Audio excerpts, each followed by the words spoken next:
I think we're waiting for, we're going to get started inshallah. I would encourage every one of you guys, and I understand our volunteers, our shura, myself, none of us are perfect. Sometimes we fall short. We ask for your forgiveness. We ask for you to help us. May Allah subhanahu wa ta'ala give us all the barakah of the month of Ramadan. Say Ameen. Jazakumullah khair for your contributions. I think tonight we've collected approximately 194,000, and we beat our goal. About 100. So our goal was 150. We collected 193, I believe. This is excellent. This is something I keep saying. This community, mashallah, is going to the next level. I want to recognize Sister Nida for all of her contributions over the past year and a half. I don't know about the ones before, and I'm sure she contributed there more. But for the year and a half that I've been here, she has been an absolute gem and a treasure for this community. Thank her, thank all the shura, and may Allah subhanahu wa ta'ala help us all to serve when we can and where we can. Jazakumullah khair wa assalamu alaikum.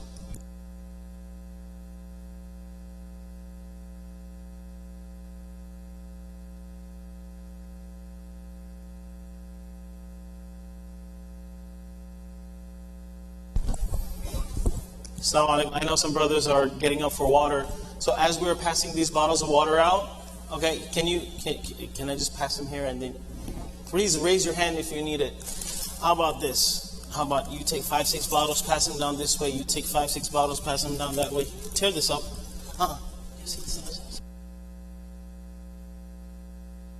Can we scoot up a little bit? Can we all scoot up so that the brothers over here don't have to stand over there? Let's just scoot up. And then we can shuffle out after. Yeah. So that everyone can have a seat. We don't want anyone sitting down. Scoot up, scoot up. Make room in your heart, and Allah subhanahu wa ta'ala will make room in His mercy.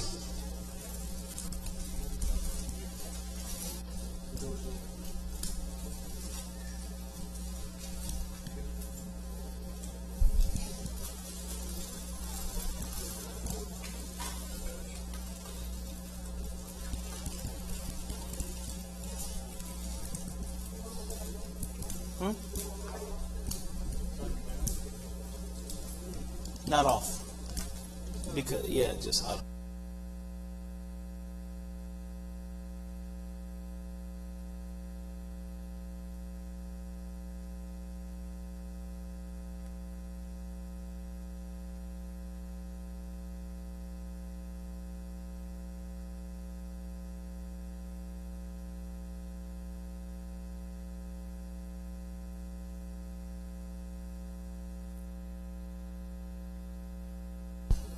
So,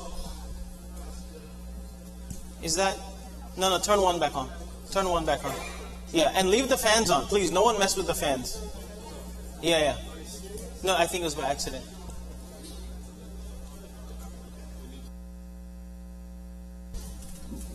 Brother Abdul Ghaffar, can you look into the, okay, no, we're good. Turn one light back on, please.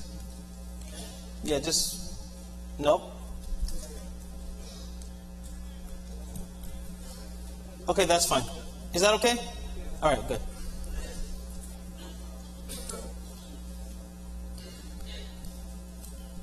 More importantly than having the lights on or off is having our hearts open and our ears open and our tear ducts open. This is a very special night. This is a very special occasion, very special moment, not just for the acceptance of dua, not just for the blessing and barakah of finishing the Quran, but it also serves as a reminder that just it felt like yesterday that we heard وَأُولَٰئِكَ هُمُ الْمُفْلِحُونَ. And yet we hear it again. And we've heard it so many times, alhamdulillah, in our lives being completed. But this is not where it's meant to be parked. It's meant to continue on. And we ask Allah subhanahu wa ta'ala to allow us to live through in and out of many Ramadans.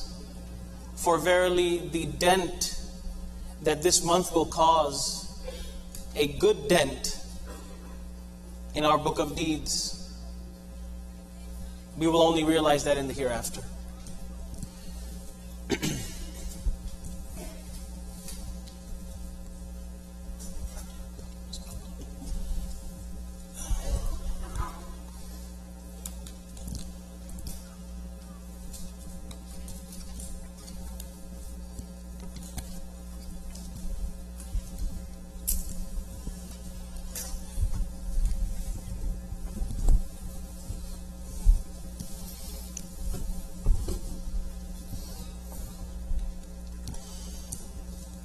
بسم الله الرحمن الرحيم. اللهم صل على محمد وعلى آل محمد كما صليت على إبراهيم وعلى آل إبراهيم، وبارك على محمد وعلى آل محمد كما باركت على إبراهيم وعلى آل إبراهيم في العالمين إنك حميد مجيد. الحمد لله رب العالمين الرحمن الرحيم مالك يوم الدين، إياك نعبد وإياك نستعين، اهدنا الصراط المستقيم صراط الذين أنعمت عليهم غير المغضوب عليهم ولا الضالين. ربنا آتنا في الدنيا حسنة وفي الآخرة حسنة وقنا عذاب النار. اللهم أنت نور السماوات والأرض ومن فيهن، اللهم أنت قيوم السماوات والأرض ومن فيهن، اللهم أنت قيم السماوات والأرض ومن فيهن، اللهم أنت ملك السماوات والأرض ومن فيهن، اللهم أنت الحق وقولك حق ووعدك حق ولقاؤك حق والموت حق والبرزخ حق والبعث حق والنشر حق والحشر حق والقيامة حق والكتاب حق والميزان حق والصراط حق والجنة حق والنار حق والأنبياء حق. اللهم لك أسلمنا وبك آمنا وعليك توكلنا، فاغفر لنا ما قدمنا وما أخرنا وما أنت أعلم به منا. ربنا لا تؤاخذنا إن نسينا أو أخطأنا، ربنا ولا تحمل علينا إصرا كما حملته على الذين من قبلنا، ربنا ولا تحملنا ما لا طاقة لنا به، واعف عنا واغفر لنا وارحمنا، أنت مولانا فانصرنا على القوم الكافرين. ربنا لا تزغ قلوبنا بعد إذ هديتنا وهب لنا من لدنك رحمة إنك أنت الوهاب. ربنا آمنا بما أنزلت واتبعنا الرسول فاكتبنا مع الشاهدين. ربنا ظلمنا أنفسنا وإن لم تغفر لنا وترحمنا لنكونن من الخاسرين. ربنا ظلمنا أنفسنا وإن لم تغفر لنا وترحمنا لنكونن من الخاسرين. لا إله إلا أنت سبحانك إنا كنا من الظالمين. لا إله إلا أنت سبحانك إنا كنا من الظالمين. لا إله إلا أنت سبحانك إنا كنا من الظالمين. اللهم أرنا الحق حقا وارزقنا اتباعه، وأرنا الباطل باطلا وارزقنا اجتنابه. اللهم حبب إلينا الإيمان وزينه في قلوبنا وكره إلينا الكفر والفسوق والعصيان. اللهم اجعلنا من الراشدين، اللهم اجعلنا من الخاشعين، اللهم اجعلنا من المتصدقين، اللهم اجعلنا من الصائمين، اللهم اجعلنا من الفائزين.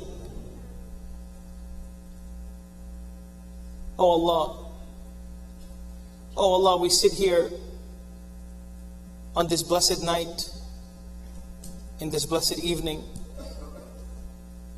29 days into the month of Ramadan, worshiping you, praying to you, making dua to you, invoking you, calling upon you, seeking your forgiveness, seeking your mercy, seeking your grace, seeking your help, seeking your blessing, seeking your protection,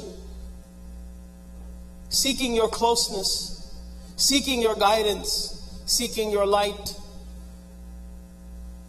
Oh Allah, accept all of that, oh Allah.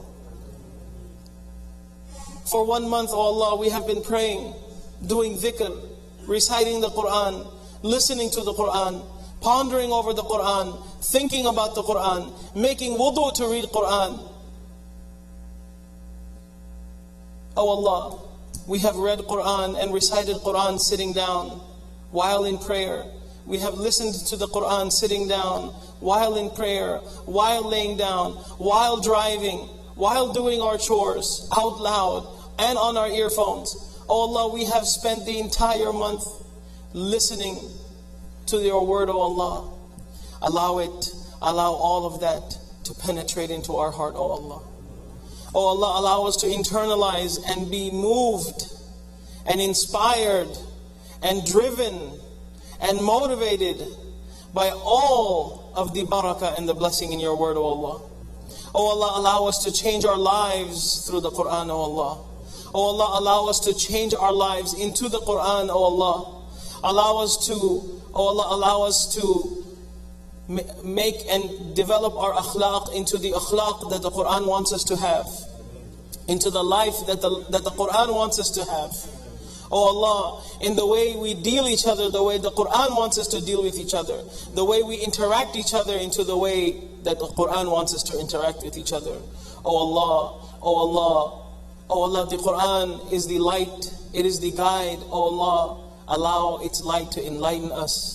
Allow its light to remove our darkness. Oh Allah, allow it to inspire us, oh Allah.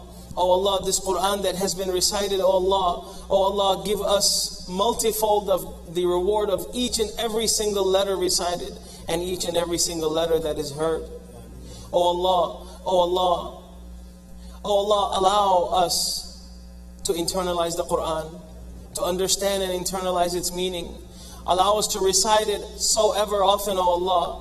Oh Allah, allow us to memorize the Quran. Allow us to be busy with the Quran. Allow us to be the sahib of the Quran. Oh Allah, make us amongst those who on the day of judgment and even from the grave, the Quran comes in between us and your displeasure, oh Allah. The Quran comes to stand up for us, oh Allah. Oh Allah, the Quran defends us, oh Allah. The Quran saves and protects us, oh Allah. Oh Allah, oh Allah, do not make us amongst those who the Quran becomes a proof against, who Quran becomes testimony against, who Quran comes in offense. Oh Allah, oh Allah, oh Allah, allow us to respect the Quran. Oh Allah, by reciting it so often, oh Allah, allow us to respect the Quran, allow us to honor the Quran, oh Allah, allow us to dignify the Quran, oh Allah, with our hearts, oh Allah, with our soul. Oh Allah, oh Allah, oh Allah, we sit here, oh Allah, before you with our hands raised up, oh Allah, seeking your forgiveness, seeking your mercy, oh Allah. Oh Allah, oh Allah, this is your house, oh Allah. This is your house, oh Allah. This is your holy month, oh Allah. This is your blessed night, oh Allah. You have allowed us to be here, oh Allah, for a reason.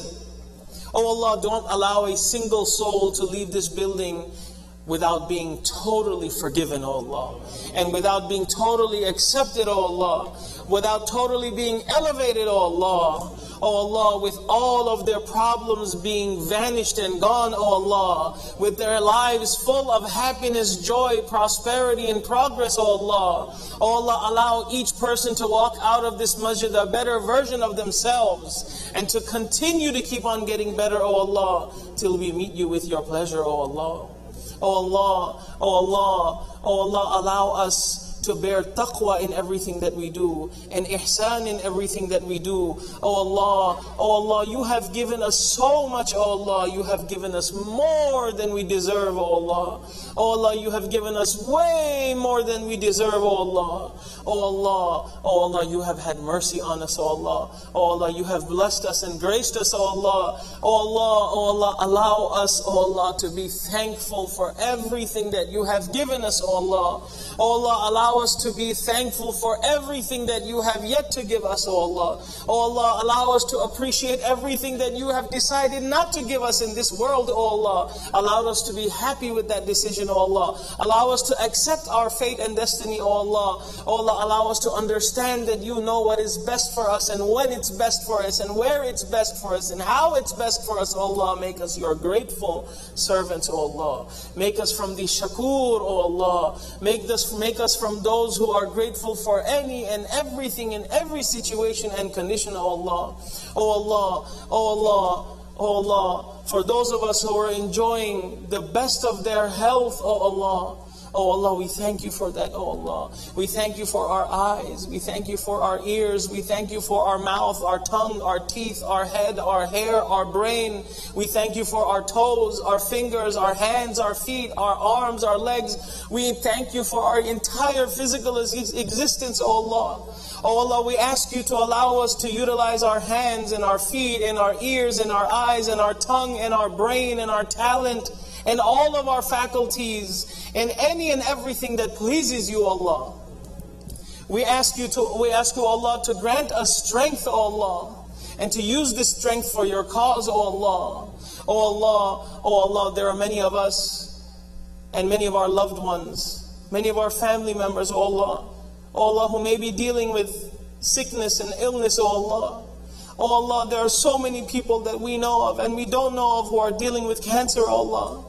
Oh Allah, we understand and we know this to be a severe situation, oh Allah. Oh Allah, but nothing is severe for you.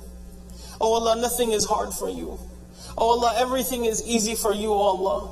Oh Allah, there are so many people who are dealing with physical disabilities, oh Allah. Oh Allah, there are so many people who are dealing with different types of sickness, oh Allah. Oh Allah, we ask you through your grace and through your mercy, oh Allah. We ask you through your grace and through your mercy, oh Allah. We ask you through the fact that you are the Ash-Shafi and nothing and no one else, oh Allah, that you grant that complete, full shifa. Oh Allah, cure and rid everyone from their hardship and illness, oh Allah. Oh Allah, oh Allah, those of us who have family members, oh Allah, or those of us who are, oh Allah, who have hit hard financial times, oh Allah. Oh Allah, those of us who are looking and seeking halal, risk and employment, oh Allah. Oh Allah, those of us who are in between, oh Allah. Those of us who are making ends meet, oh Allah. Oh Allah, those of us who are working so hard and struggling so hard and we don't let anyone know except you, oh Allah. Oh Allah, we ask you, oh Allah, to make things easy for us, oh Allah. Oh Allah, to allow us to find what we are needing, oh Allah. Oh Allah, to land a good halal form of risk, oh Allah. Oh Allah, of livelihood, oh Allah. Oh Allah, those of us who are in between, oh Allah, find them a risk that is halal and that is pleasing and that is sufficient for their families, oh Allah. Oh Allah, we ask you that those of us who have resorted to a haram livelihood, oh Allah, for whatever reason that you know best, oh Allah, we ask you, oh Allah, we ask you to clear their heart, oh Allah, and make it easy for them to get out, oh Allah, and find them a better and much more sustaining halal risk and outcome, oh Allah. Oh Allah, there are many of our family members, oh Allah, who have moved on and who are deceased, who are no longer here with us this Ramadan, oh Allah, we ask you, oh Allah, to illuminate their graves, oh Allah, to elevate their status in Jannatul Firdaus, to make the afterlife for them a life of comfort and luxury and open windows to the gates of Jannah, fragrance from Jannah. Oh Allah, we ask you to allow all of them to benefit from their good deeds in their grave, from all of the sadaqat and all of the recitation and all of the good deeds and all of the smiles that they put on people's faces, oh Allah, all of the love and warmth that they shared with everyone around them, oh Allah, allow them to benefit from that in their grave. Oh Allah, we ask you to reunite us with our moved on family members underneath the shade of your throne, oh Allah. Oh Allah, we ask you to keep us reunited in Jannah, oh Allah, so we can enjoy each other's company, oh Allah, with enjoying Jannah, oh Allah. Oh Allah, there are many of us over here, oh Allah, who are struggling, oh Allah, with other family members, oh Allah, people who are struggling with their marriage, people who are struggling with their relationships, oh Allah, people who are struggling with their families, with their children, oh Allah, we ask you, oh Allah, through your mercy, through your blessing, through your grace, oh Allah, on this auspicious night, oh Allah, we ask you to grant us happy homes, oh Allah, peaceful homes, O Allah, unbroken homes, O Allah, unshattered homes, O Allah. O Allah, we ask you to grant us mercy and forgiveness for one another, O Allah, to allow us to overlook each other's faults, O Allah subhanahu wa ta'ala. O Allah, we ask you to make us a better husband or a better wife, O Allah, a better spouse, O Allah, better parents and better children, O Allah. O Allah, we ask you to allow us to understand and realize our rights, O Allah, instead of asking for our rights, O Allah.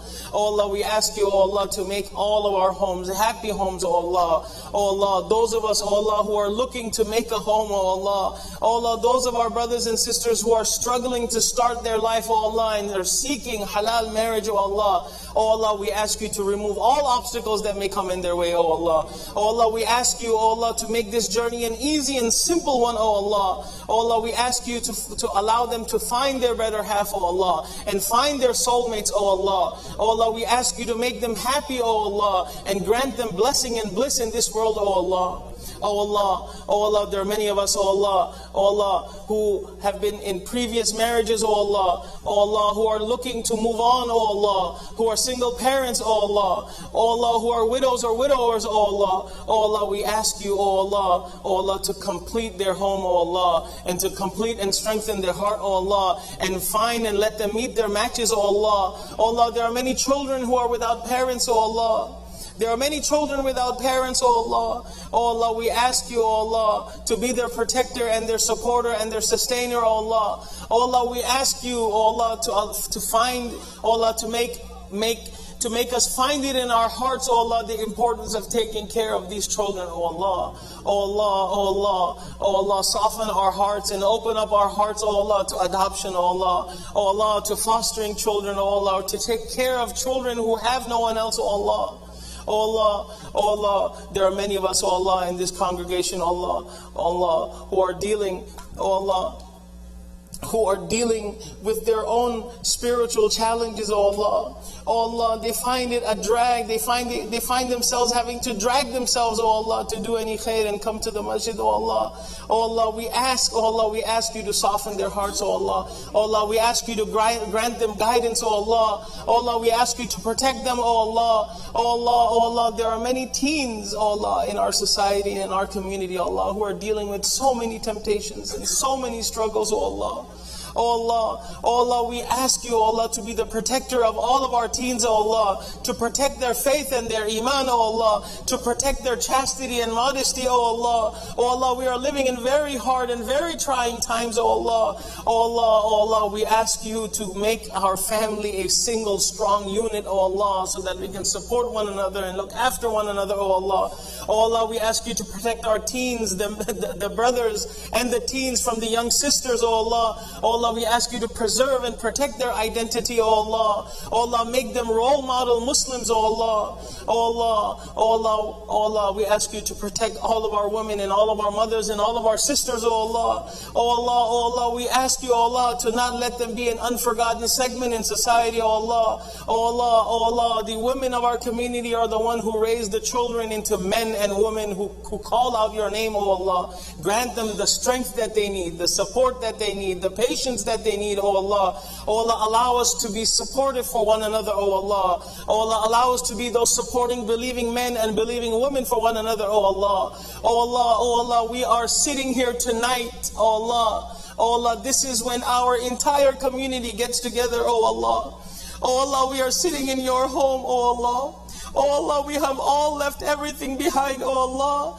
Oh Allah, oh Allah. Many of us have work tomorrow morning, oh Allah, but we are still here, oh Allah. We are not going to leave, oh Allah, unless you have forgiven all of our sins, oh Allah. We are not going to leave unless you have had mercy on all of us, oh Allah. We are not going to leave until you have accepted everything, oh Allah. Oh Allah, we are not going to leave until we all feel at peace with one another, oh Allah. Till we are all united, oh Allah. Till we are all one body and unity, unit, oh Allah. Oh Allah, as we expand and as you allow this community to expand, we ask you to expand our hearts and our chest, oh Allah. We ask you to allow us to be forbearing with one another, oh Allah, and forgiving towards one another, oh Allah, and compassionate and kind and courteous towards one another, oh Allah. Oh Allah, oh Allah, we ask you to allow us to be united so that we can work together for us and for the generations to come, oh Allah, for our parents and for the radiance of their graves, oh Allah. Oh Allah, oh Allah, we ask you to allow us to live in the present and now.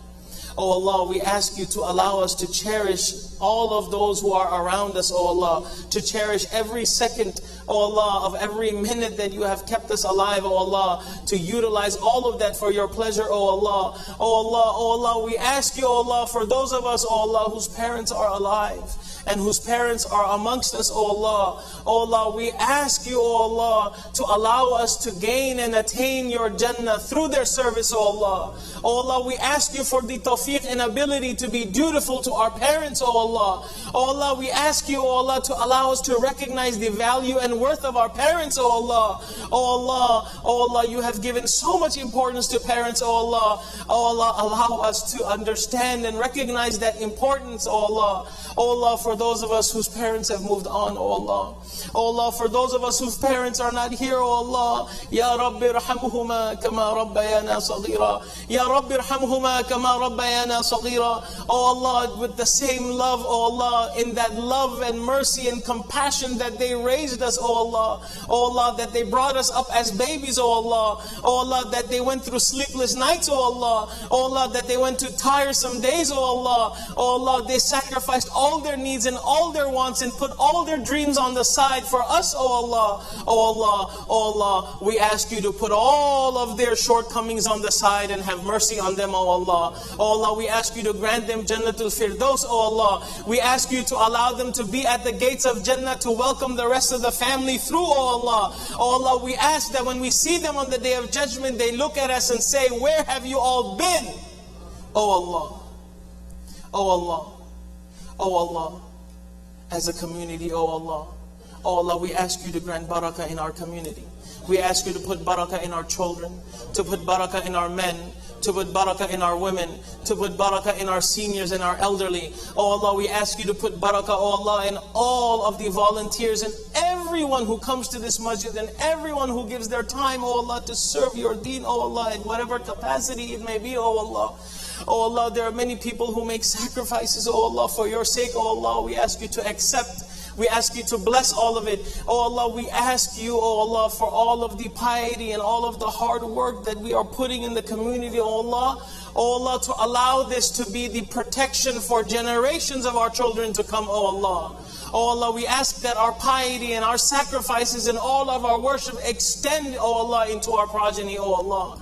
Oh Allah, we ask, oh Allah, that you make us strong Muslims and not weak Muslims, oh Allah. Oh Allah, we ask you to grant us strong faith and not weak faith, oh Allah. We ask you to be strengthy in our to be strong in our a'mal, oh Allah, and not weak in our deeds, oh Allah. Oh Allah, oh Allah, we ask you, oh Allah, to protect us from any and all evil, oh Allah. Oh Allah, there are many people, oh Allah, who hate Muslims, oh Allah. There are many people who hate us, oh Allah. Oh Allah, there are many people who want to cause harm and evil to us, oh Allah. Oh Allah, oh Allah, protect us, oh Allah. Oh Allah, do not allow any of that harm to reach us, oh Allah. Oh Allah, we ask you to guide these people, oh Allah. We ask you to soften their hearts, oh Allah. Oh Allah, oh Allah, oh Allah, this country is yours, oh Allah. All of this land is yours, oh Allah. The entire earth, the entire universe, all existence belongs to you, oh Allah. It does not belong to anyone, oh Allah. Oh Allah, oh Allah, we live in beautiful lands, oh Allah. In bountiful and plentiful lands, oh Allah. Oh Allah, oh Allah, there are millions of beautiful people, oh Allah.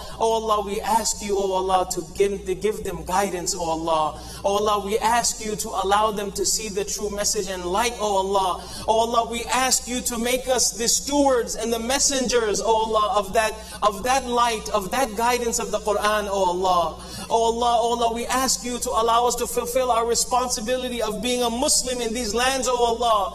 Oh Allah, oh Allah, we have done the exact opposite, oh Allah.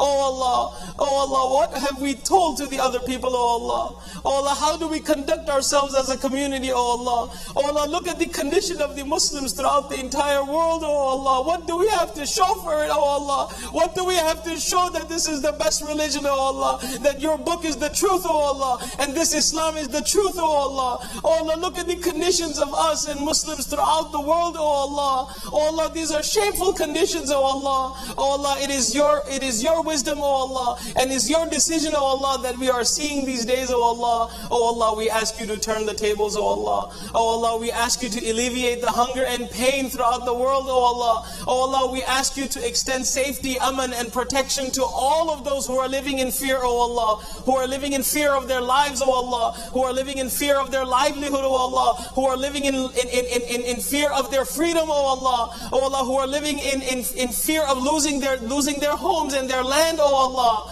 Oh Allah, we ask you, oh Allah, to grant peace, oh Allah, all over the world, oh Allah. Oh Allah, we ask you to make us stewards of that peace, oh Allah. Oh Allah, and we ask you, oh Allah, to put us at peace amongst ourselves, oh Allah. Oh Allah, oh Allah, oh Allah, those of us, oh Allah, who have not made it to your house, oh Allah, who have not been for Hajj, oh Allah, we ask you, oh Allah, to fulfill this dream, to remove any obstacles and challenges, oh Allah. Oh Allah, visit to your house, oh Allah. Oh Allah, there's nothing next to that, oh Allah. Oh Allah, we ask you, oh Allah, to invite us again and again to your house, oh Allah. Oh Allah, we ask you to invite us again and again to the month of Ramadan. We ask you to invite us to your homes in every last every night of the month of Ramadan. Oh Allah, we ask you to keep on inviting us to your home, oh Allah. Oh Allah, we ask you, oh Allah, we ask you, oh Allah, we ask you for your forgiveness. Oh Allah, we ask you for your mercy. We ask you for your acceptance, oh Allah. Oh Allah, we are asking for your pleasure and nothing else, oh Allah. Oh Allah, once you are pleased with us, oh Allah, we have nothing to worry about. Oh Allah, we ask you, oh Allah, that we ask you to allow us to live lives that when we die, you will be pleased with us, and you are pleased with us, and we will be pleased with your promises, oh Allah.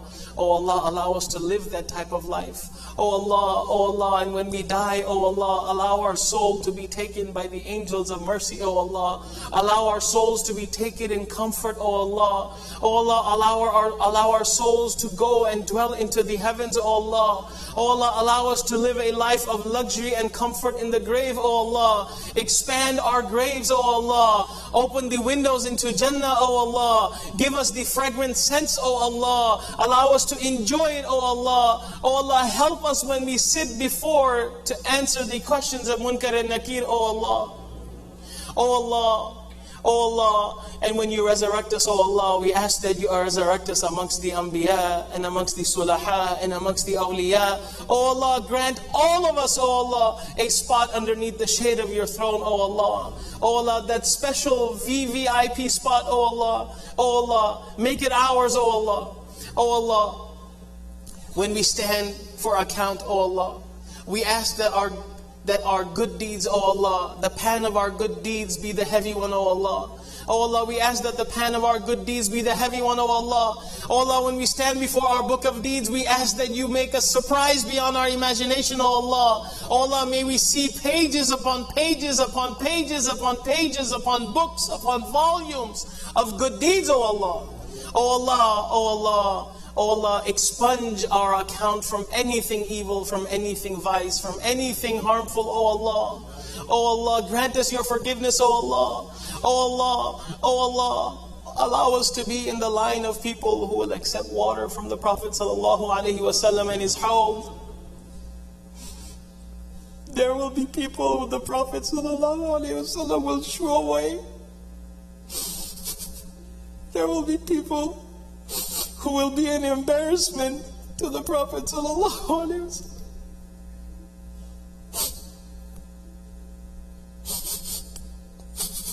People who said they were Muslim, people who said they were the people of the Quran, the people of knowledge, the people of deen, the people of Sunnah.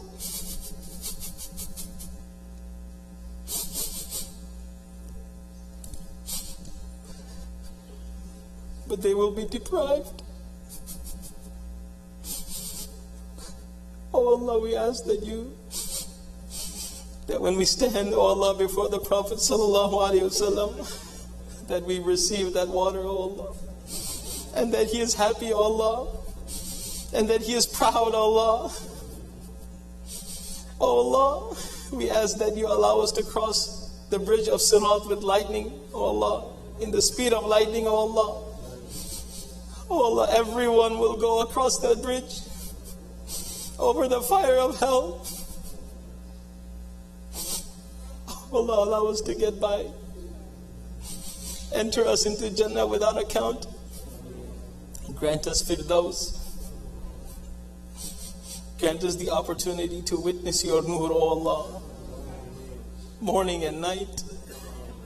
There is nothing above that. Oh Allah, give us all that we asked for, and all that we didn't ask for, and all that we are going to ask for, and everything that we are going to forget to ask for. وصلى الله تعالى على خير خلقه محمد وعلى آله وصحبه وسلم.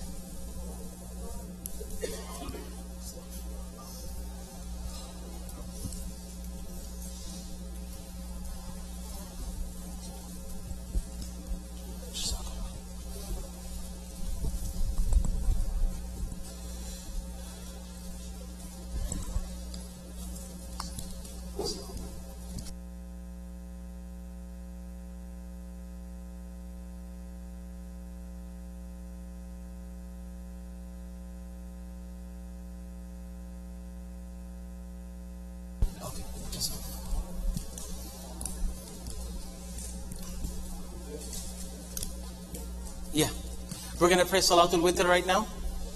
There will also be a Witr at the end. The Witr will be read by Mufti Nu'man, inshallah. And then after the Witr, Mufti Hussein Kamani, inshallah, will be here for closing remarks. We do understand it's a work day tomorrow, and if people need, and whoever needs to go, by all means, may Allah subhanahu wa ta'ala accept.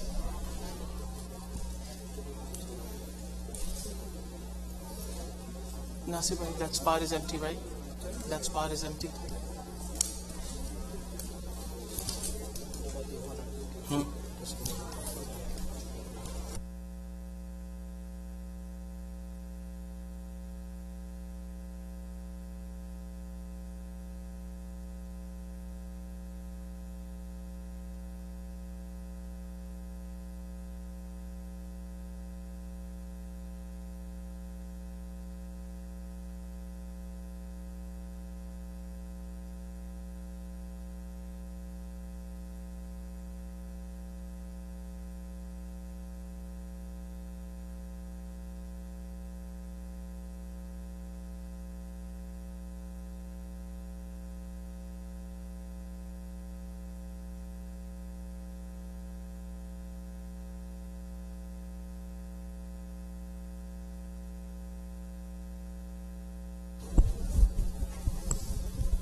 صلاة الوتر.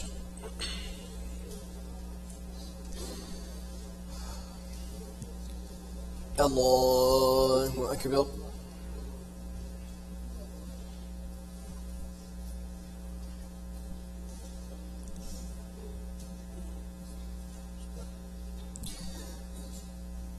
الحمد لله رب العالمين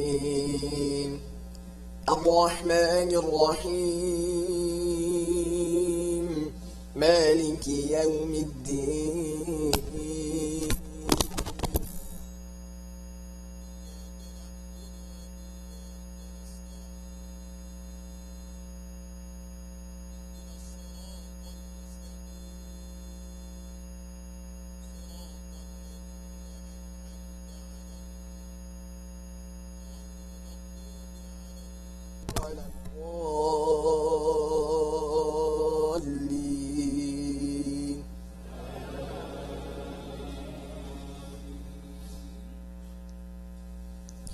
والعصر إن الإنسان الإنسان لفي خسر إلا الذين آمنوا وعملوا الصالحات وتواصوا بالحق وتواصوا بالصبر. الله أكبر.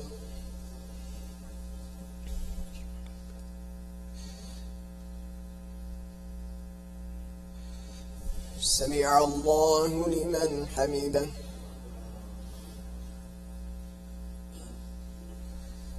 الله أكبر.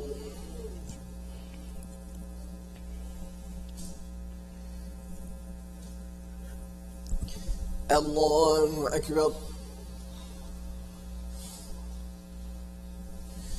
الله أكبر.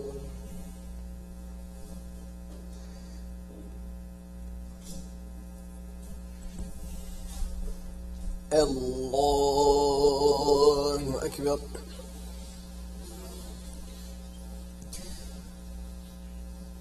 الحمد لله رب العالمين الرحمن الرحيم مالك يوم الدين إياك نعبد وإياك نستعين اهدنا الصراط المستقيم صراط الذين أنعمت عليهم غير المغضوب عليهم ولا الضالين.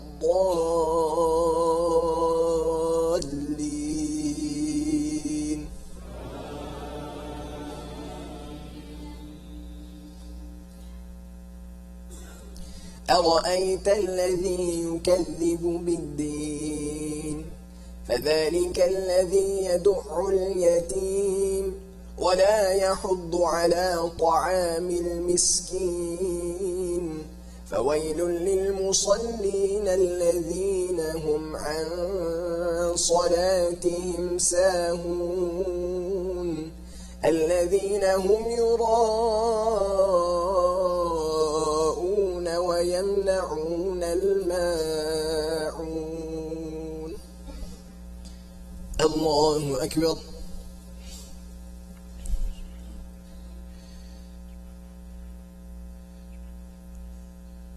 سمع الله لمن حمده. الله أكبر.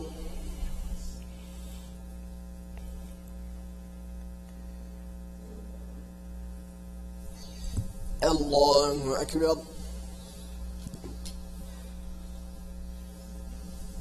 الله أكبر.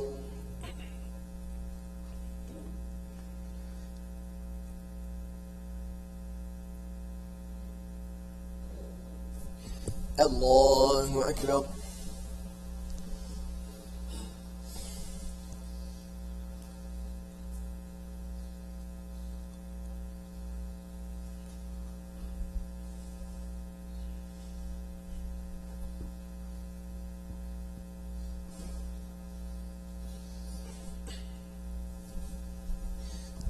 الله أكبر.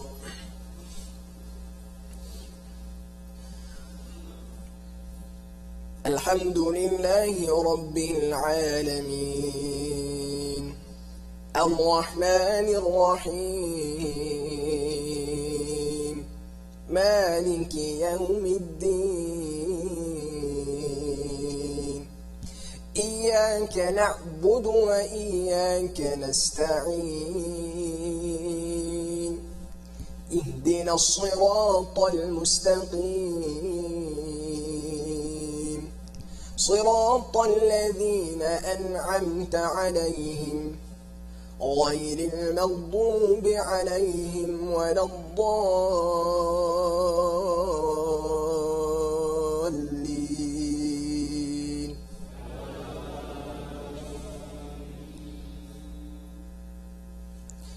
قل هو الله أحد الله الصمد لم يلد ولم يولد ولم يكن له كفوا أحد. الله أكبر. اللهم إنا نستعينك ونستغفرك ونؤمن بك ونتوكل عليك ونثني عليك الخير ونشكرك ولا نكفرك ونخلع ومن يترك. اللهم إياك نعبد ولك نصلي ونسجد وإليك نسعى ونحفظ ونرجو رحمتك ونخشى عذابك إن عذابك بالكفار ملحق. اللهم لك الحمد أنت قيوم السماوات والأرض ومن فيهن، ولك الحمد أنت نور السماوات والأرض ومن فيهن، ولك الحمد أنت ملك السماوات والأرض ومن فيهن، ولك الحمد أنت الحق ووعدك الحق ولقاؤك حق وقولك حق والجنة حق والنار حق والنبيون حق ومحمد حق. اللهم لك أسلمنا وبك آمنا وعليك توكلنا وبك خاصمنا، فاغفر لنا ما قدمنا وما أخرنا وما أسررنا وما أعلنا. اللهم أرنا الحق حقا وارزقنا اتباعه وأرنا الباطل باطلا وارزقنا اجتنابه. اللهم إنا نسألك من خير ما سألك منه نبيك محمد صلى الله عليه وسلم، وأنت المستعان وعليك البلاغ، ولا حول ولا قوة إلا بالله، ولا حول ولا قوة إلا بالله، ولا حول ولا قوة إلا بالله. ربنا واجعلنا مسلمين لك ومن ذريتنا أمة مسلمة لك، وأرنا مناسكنا وتب علينا، وأرنا مناسكنا وتب علينا. ربنا هب لنا من أزواجنا وذرياتنا قرة أعين واجعلنا للمتقين إماما. ربنا آتنا في الدنيا حسنة وفي الآخرة حسنة وقنا عذاب النار، وقنا عذاب النار، وقنا عذاب النار. ربنا لا تزغ قلوبنا بعد إذ هديتنا وهب لنا من لدنك رحمة إنك أنت الوهاب. ربنا لا تزغ قلوبنا بعد إذ هديتنا وهب لنا من لدنك رحمة إنك أنت الوهاب، إنك أنت الوهاب. ربنا ظلمنا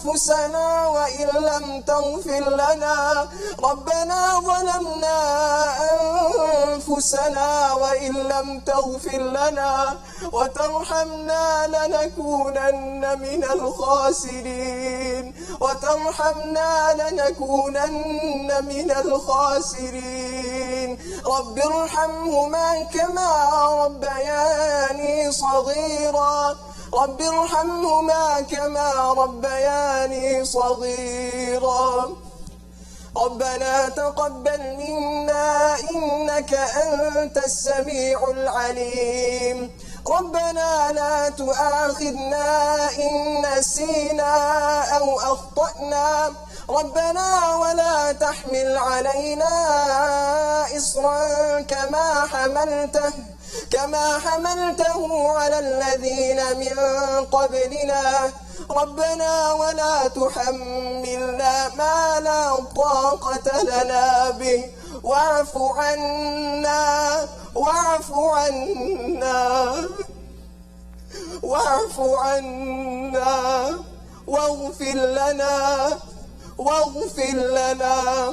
واغفر لنا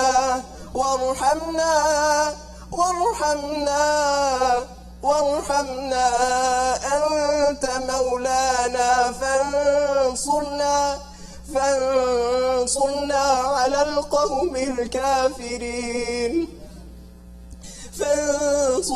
على القوم الظالمين ربنا وتقبل دعاء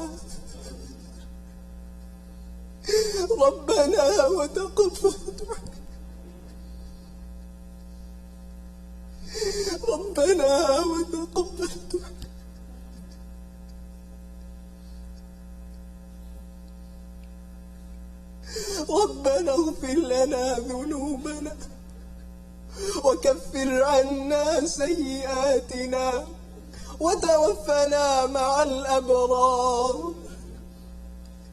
ربنا تقبل منا إنك أنت السميع العليم وتب علينا إنك أنت التواب الرحيم سبحان ربك رب العزة عما يصفون وسلام على المرسلين والحمد لله رب العالمين. الله أكبر.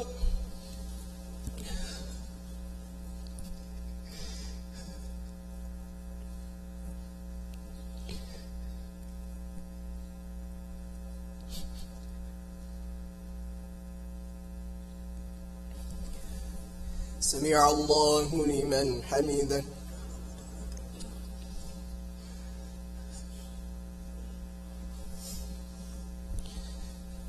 الله أكبر.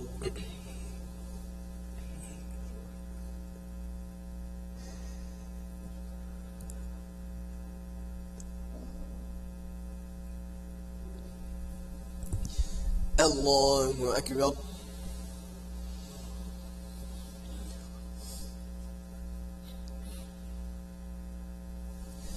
الله أكبر.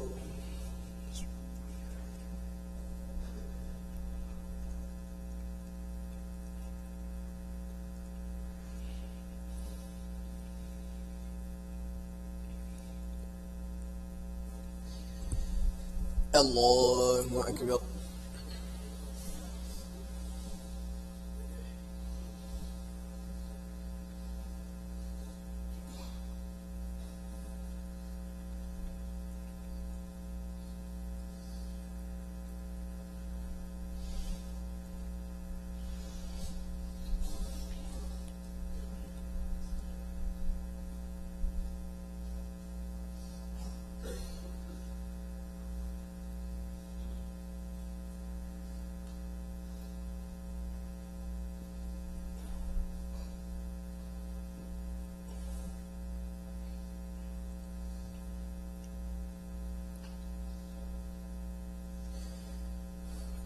السلام عليكم ورحمة الله. السلام عليكم ورحمة الله.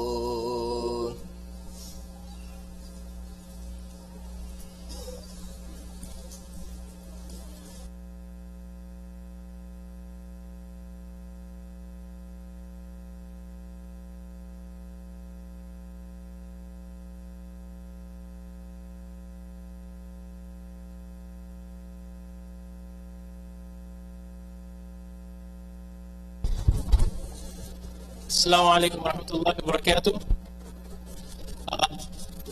Please be safe on your way out. Just to give, we will give a short break so you can freshen up and stretch out. Our qiyam is scheduled to be from 1 to 3. We're going to delay it for about 10-15 minutes. And inshallah, by that time, Mufti Hussein will be here, and also Sheikh Abdul Nasir will be here, and Ustad Abdul Rahman Murphy, they will all be here. So inshallah, we'll have a combined program. Inshallah. So see you back here, inshallah, at 1:15 for the qiyam.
Assalamu alaikum wa rahmatullah. Inshallah, we'll start in 3 minutes. We'll start the qiyam in 3 minutes, inshallah ta'ala. Jazakallah khair.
can you help me close that door, please?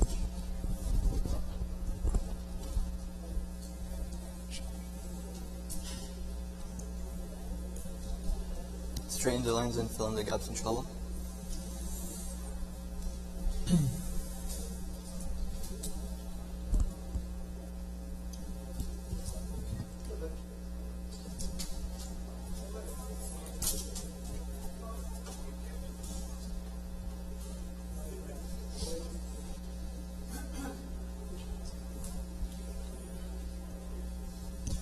الله أكبر.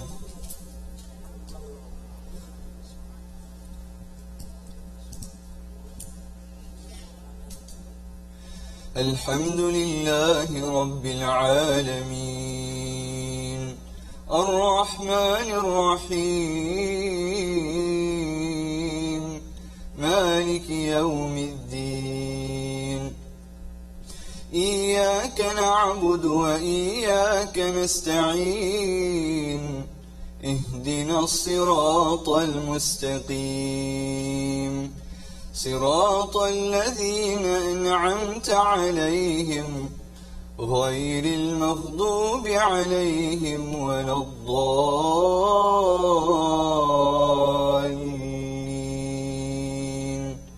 آمين. ألف لام ميم ذلك الكتاب لا ريب فيه هدى للمتقين الذين يؤمنون بالغيب ويقيمون الصلاة ومما رزقناهم ينفقون والذين يؤمنون بما أنزل إليك وما أنزل من قبلك وبالآخرة هم يوقنون أولئك على هدى من ربهم وأولئك هم المفلحون. إن الذين كفروا سواء عليهم أنذرتهم أم لم تنذرهم لا يؤمنون. ختم الله على قلوبهم وعلى سمعهم وعلى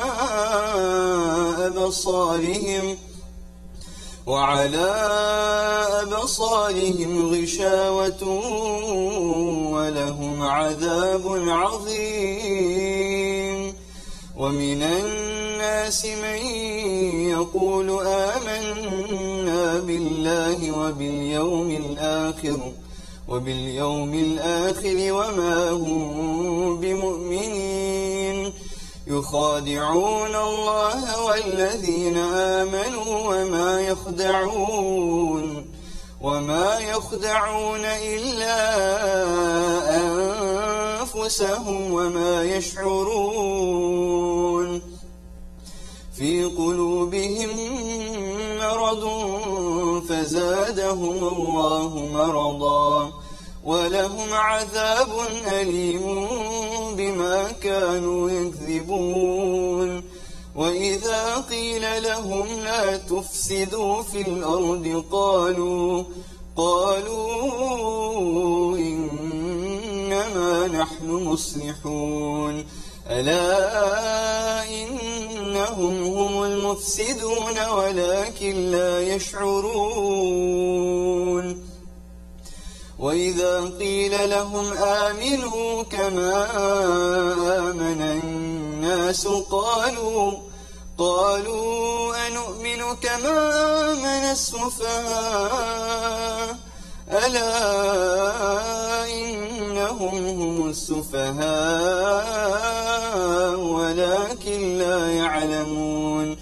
وإذا لقوا الذين آمنوا قالوا آمنا وإذا خلوا إلى شياطينهم قالوا إنا معكم قالوا إنا معكم إنما نحن مستهزئون الله يستهزئ بهم ويمدهم في طغيانهم يعمهون.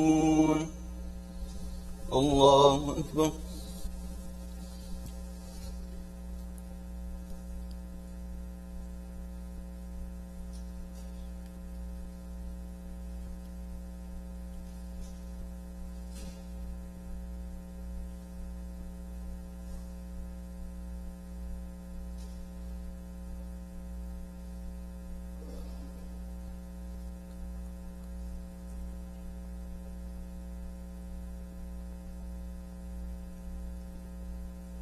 سمع الله لمن حمده. الله أكبر.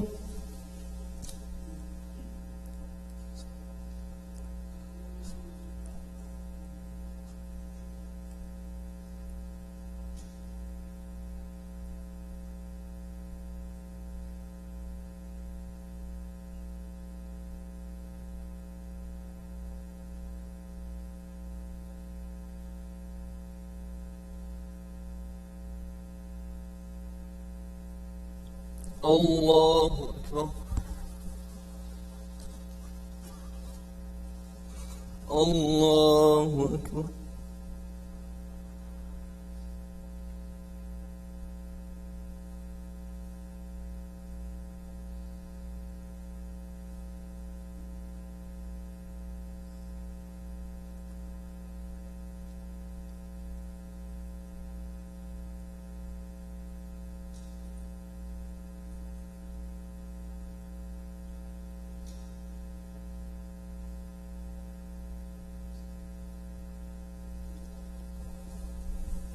الله أكبر.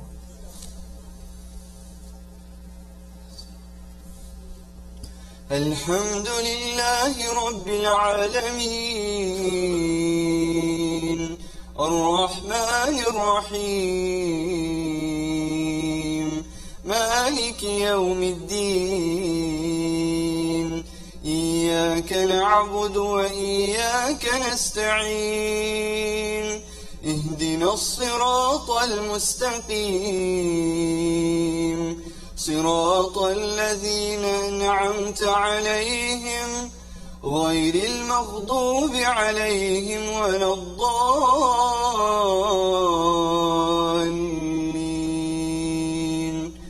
آمين.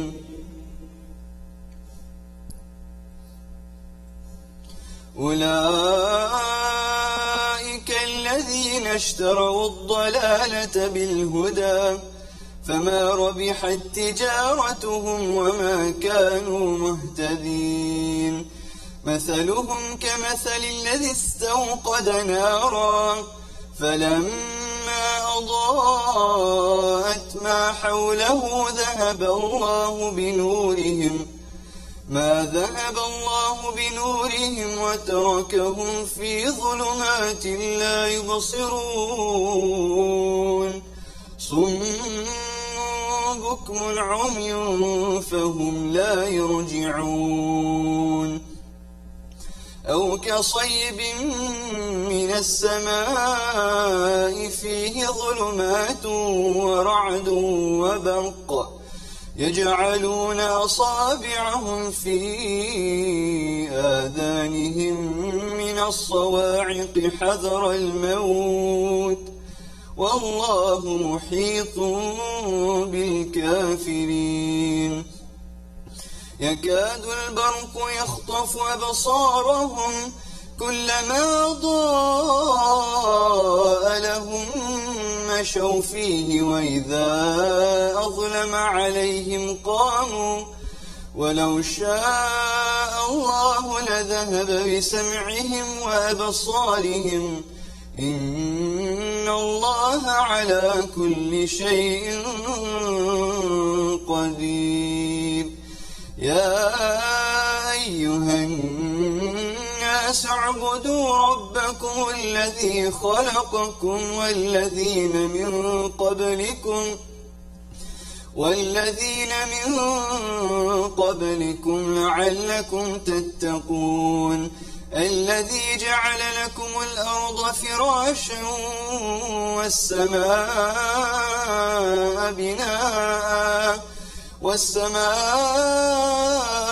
بناء وأنزل من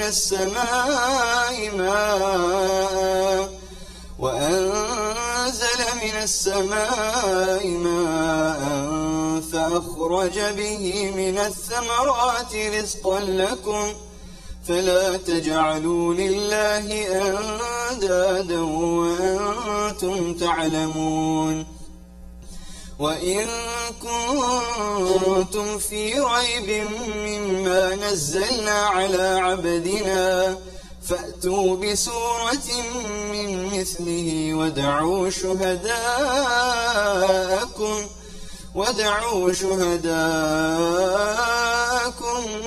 من دون الله إن كنتم صادقين. الله أكبر.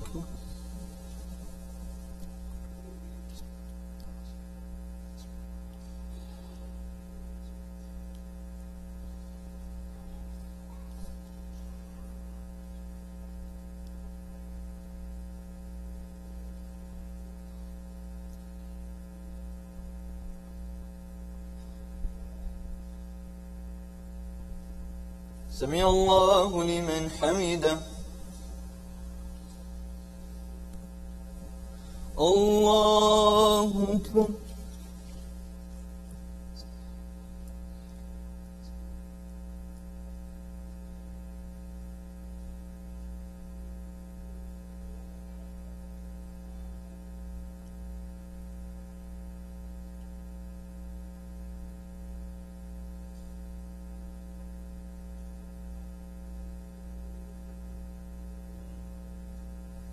الله أكبر.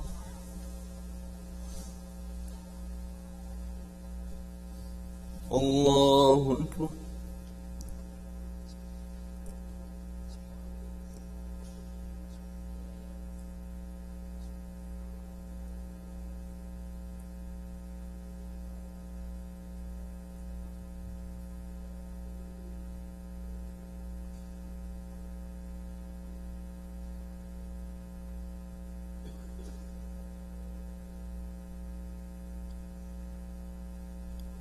الله أكبر.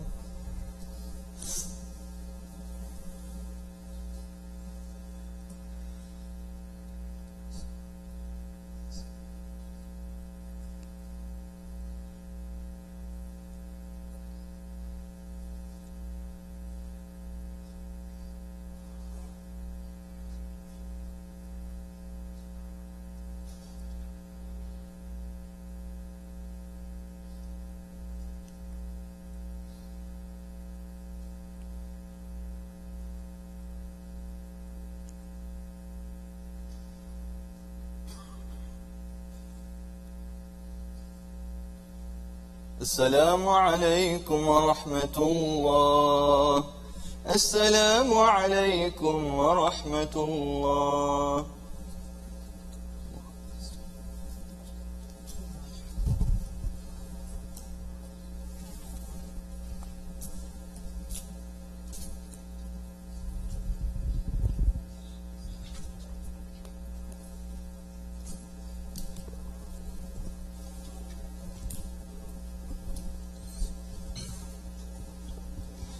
الله أكبر.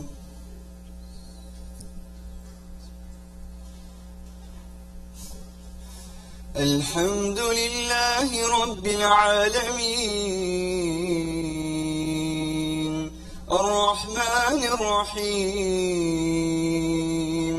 مالك يوم الدين إياك نعبد وإياك نستعين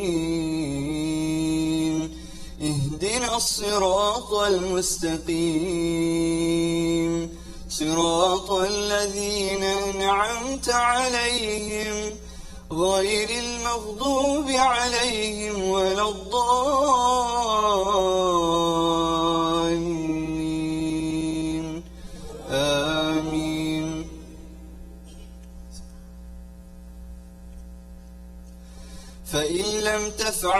ولن تفعلوا فاتقوا النار التي وقودها الناس والحجارة أعدت للكافرين وبشر الذين آمنوا ويعلمون أن عملوا الصالحات أن لهم جنات تجري من تحتها الأنهار كلما رزقوا منها من ثمرة رزقا قالوا هذا الذي رزقنا من قبل وأتوا به متشابها ولهم فيها أزواج مطهرة وهم فيها خالدون إن الله لا يستحيي أن يضرب مثلا ما بعوضة فما فوقها فأما الذين آمنوا فيعلمون أنه الحق من ربهم وأما الذين كفروا فيقولون ماذا أراد الله بهذا مثلا يضل به كثيرا ويهدي به كثيرا وما يضل به إلا الفاسقين الذين ينقضون عهد الله من بعد ميثاقه ويقطعون ما أمر الله به أن يوصل ويفسدون في الأرض أولئك هم الخاسرون كيف تكفرون بالله وكنتم أمواتا فأحياكم ثم يميتكم ثم يحييكم ثم إليه ترجعون هو الذي خلق لكم ما في الأرض جميعا ثم استوى إلى السماء فسواهن 7 سماوات وهو بكل شيء عليم الله أكبر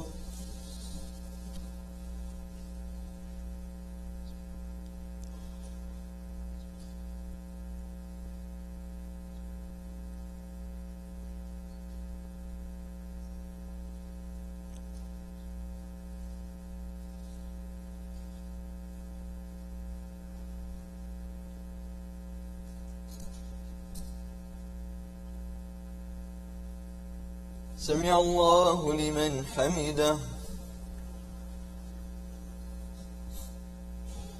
الله أكبر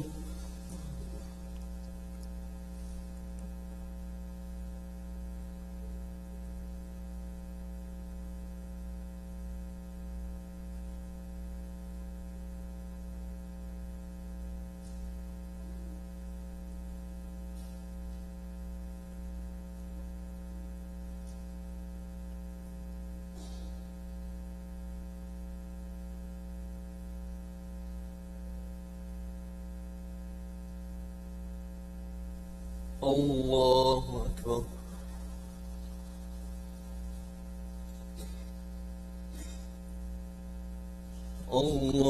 الله أكبر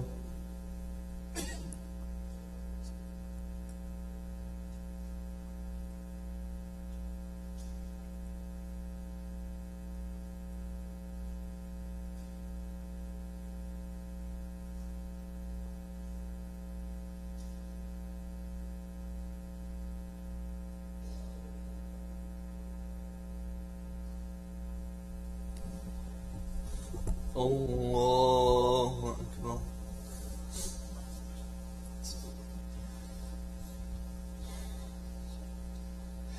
الحمد لله رب العالمين الرحمن الرحيم مالك يوم الدين إياك نعبد وإياك نستعين اهدنا الصراط المستقيم صراط الذين أنعمت عليهم غير المغضوب عليهم ولا الضالين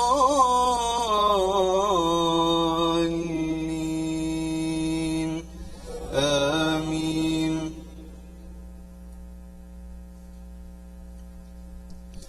وإذ قال ربك للملائكة إني جاعل في الأرض خليفة قالوا أتجعل فيها من يفسد فيها ويسفك الدماء ونحن نسبح بحمدك ونقدس لك قال إني أعلم ما لا تعلمون. وعلم آدم الأسماء كلها ثم عرضهم على الملائكة فقال أنبئوني بأسماء هؤلاء إن كنتم صادقين. قالوا سبحانك لا علم لنا إلا ما علمتنا إنك أنت العليم الحكيم. قال يا آدم أنبئهم بأسمائهم فلما أنبأهم بأسمائهم قال ألم أقل لكم إني أعلم غيب السماوات والأرض وأعلم ما تبدون وما كنتم تكتمون. وإذ قلنا للملائكة اسجدوا لآدم فسجدوا إلا إبليس أبى واستكبر وكان من الكافرين. وقلنا يا آدم اسكن أنت وزوجك الجنة وكلا منها رغدا حيث شئتما ولا تقربا هذه الشجرة فتكونا من الظالمين. فأزلهما الشيطان عنها فأخرجهما مما كانا فيه وقلنا اهبطوا بعضكم لبعض عدو ولكم في الأرض مستقر ومتاع إلى حين. الله أكبر.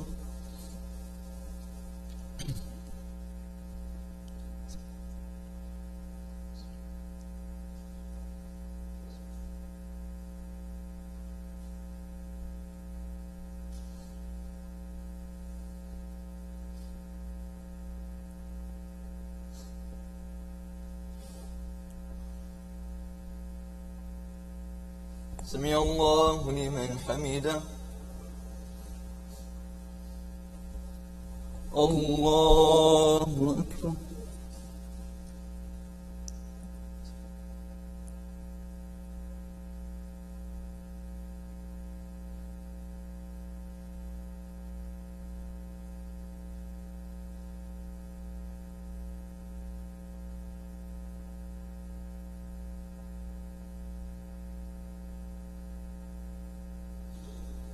الله أكبر.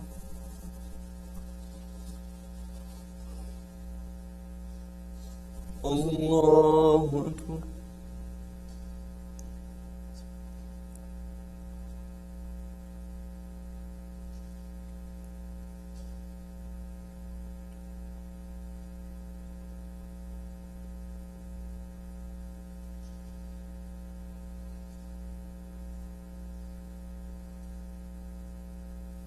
الله أكبر.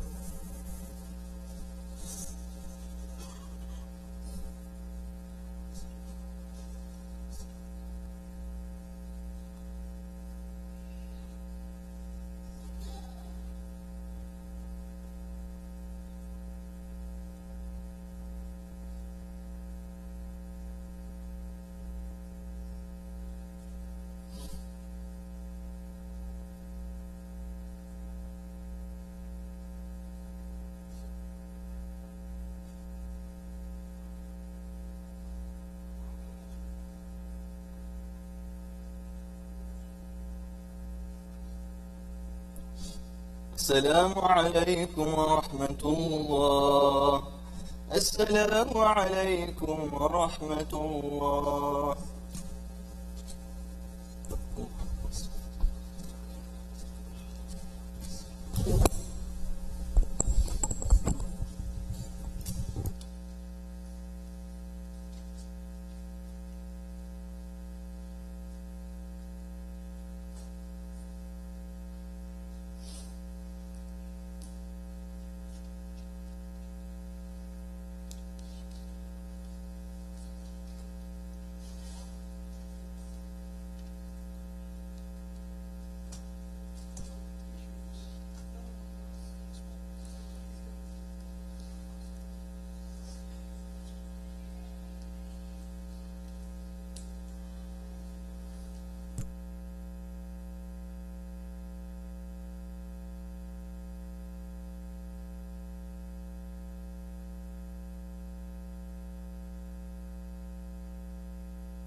Assalamu alaikum. Since it looks like all of you are running low on fuel and energy, just an announcement that the suhoor will be served after the program outside. So just to cheer you all up, suhoor will be provided. Assalamu alaikum.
Assalamu alaikum wa rahmatullah. Our guest speakers are here. They're just making wudu, so inshallah we'll start as soon as they're here, inshallah. Jazakallah khair.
Testing.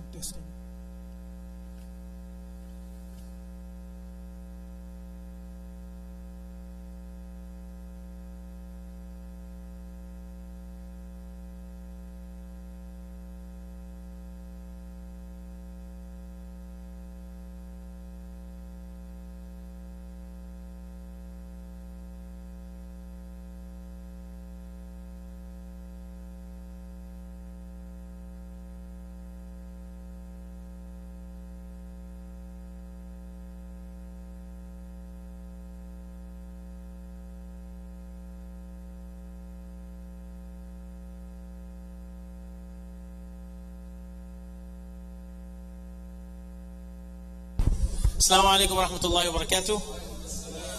Jazakumullah khair for your patience. As you know, the Khatam night is usually a night with a long shift, right? So alhamdulillah, by the grace and mercy of Allah subhanahu wa ta'ala, we don't have one guest speaker, we don't have two guest speakers, we have three guest speakers. Alhamdulillah, alhamdulillah. My friend, my brother in Islam, and to all of us, Sheikh Abdul Nasir, and also the other Abdurrahman, right, over here in Allen at least, right? Ustad Abdurrahman Murphy, and also a very close friend, Mufti Hussein Kamani. So please, inshallah, give them your undivided attention. I'll leave the ball in your court, how you want to take this.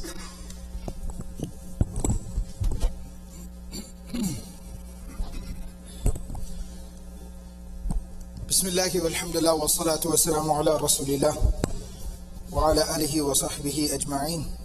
Assalamu alaikum wa rahmatullahi wa barakatuhu. So, I'll go ahead and get started for a couple of reasons. Being the youngest up here. Y'all don't know, Mufti Kamani is secretly like 40 years old. And number two, because even though Imam Abdurrahman has trouble remembering this, I'm actually his oldest friend up here.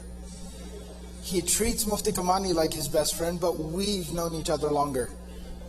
These are my witnesses. So,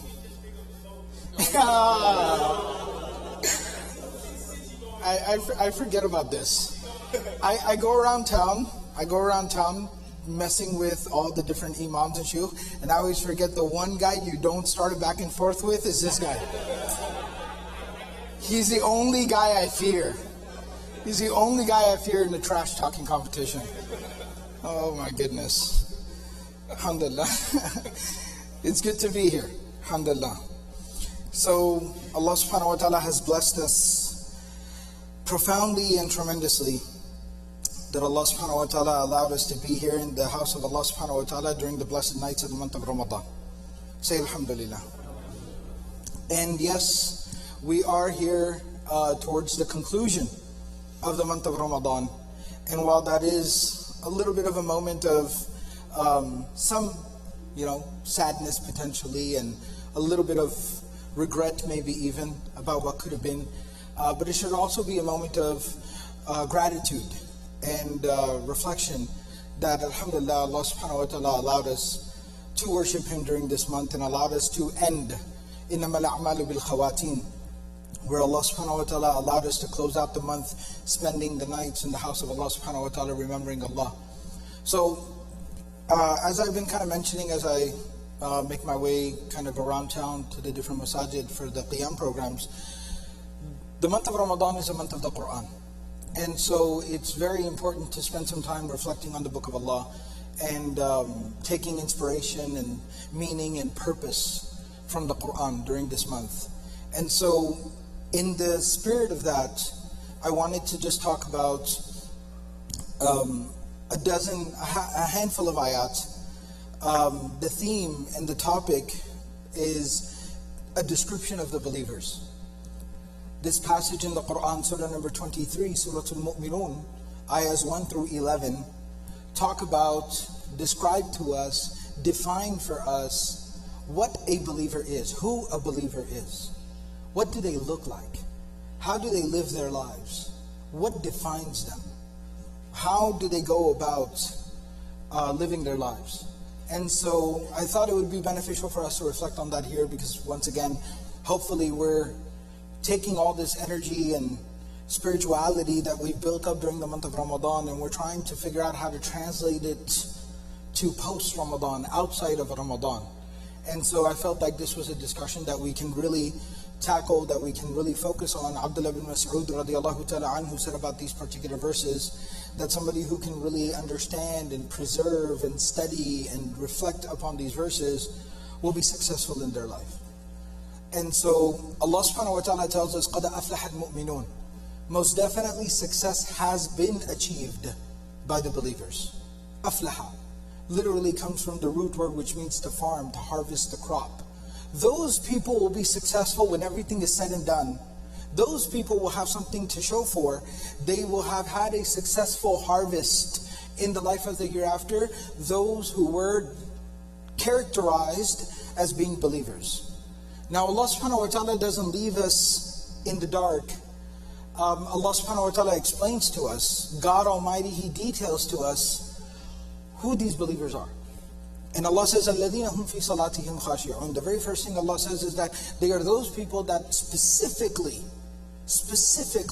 within their prayers, they are very focused. They have great humility, concentration, focus within their prayers, within their worship. They're dialed in when it comes to their worship. They have that kind of unbreakable focus when it comes to their prayers.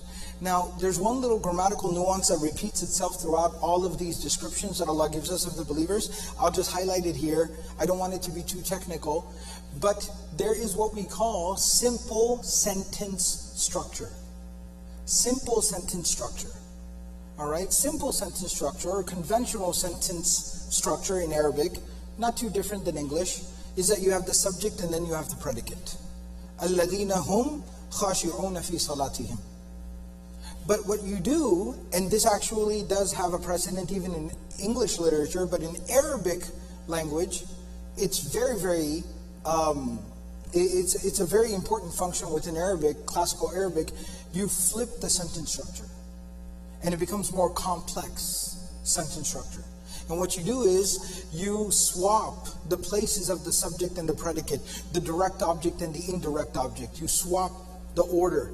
And when you swap the sequence and the order of the words, instead of saying those who are focused in their prayers, rather you say those who in their prayers are focused. You see that? Those who are focused in their prayers, and then saying those in their prayers are focused. When you swap that sentence structure, what it does is it creates emphasis. It creates emphasis, importance, significance.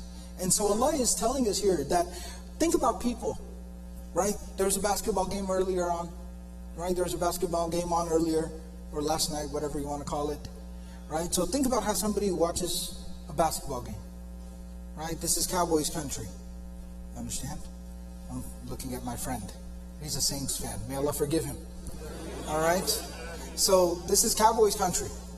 When the Cowboys play on Sunday, that focus, right? When a kid is playing Fortnite, focus. When someone is talking to a dear friend on the phone, focus.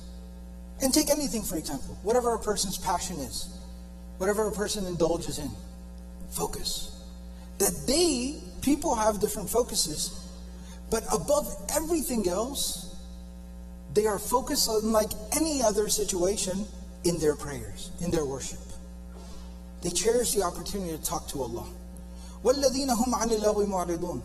The second quality Allah tells us about these believers is that they specifically avoid, see again that emphasis, they specifically avoid useless, vain, pointless activity, waste of time, particularly when it's detrimental.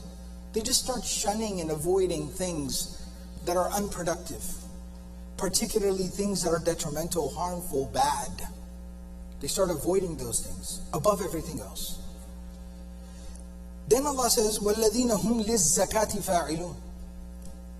That they are those people who are, and there's a dual meaning here, but I'm going to go with one particular meaning for tonight's discussion. They are those people who more than anything else are concerned about paying their zakat. More than anything else, they are concerned about paying their zakat.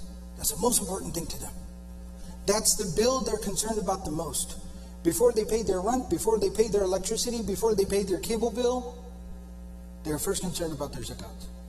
I'm going to say something, it's going to sound a little bit harsh, but I'm saying it to myself. I say it to myself, and maybe it can benefit someone else as well. If I did my Eid shopping before I worried about giving my zakat al-fitr, there's a problem in my priorities. If I already got my outfit laid out for Eid, completely top to bottom, and I still haven't figured out what I'm going to do about my fitrah, my zakat al-fitr, sadaqat al-fitr, there's a problem there. That should have been my first concern. Where am I going to give my zakat al-fitr? And then comes any other concern. وَالَّذِينَ هُمْ لِفُرُوجِهِمْ حَافِظُونَ. The next quality, the fourth quality of the believers, Allah tells us, is that they are very, very particular about not committing any indiscretions related to morality and ethics.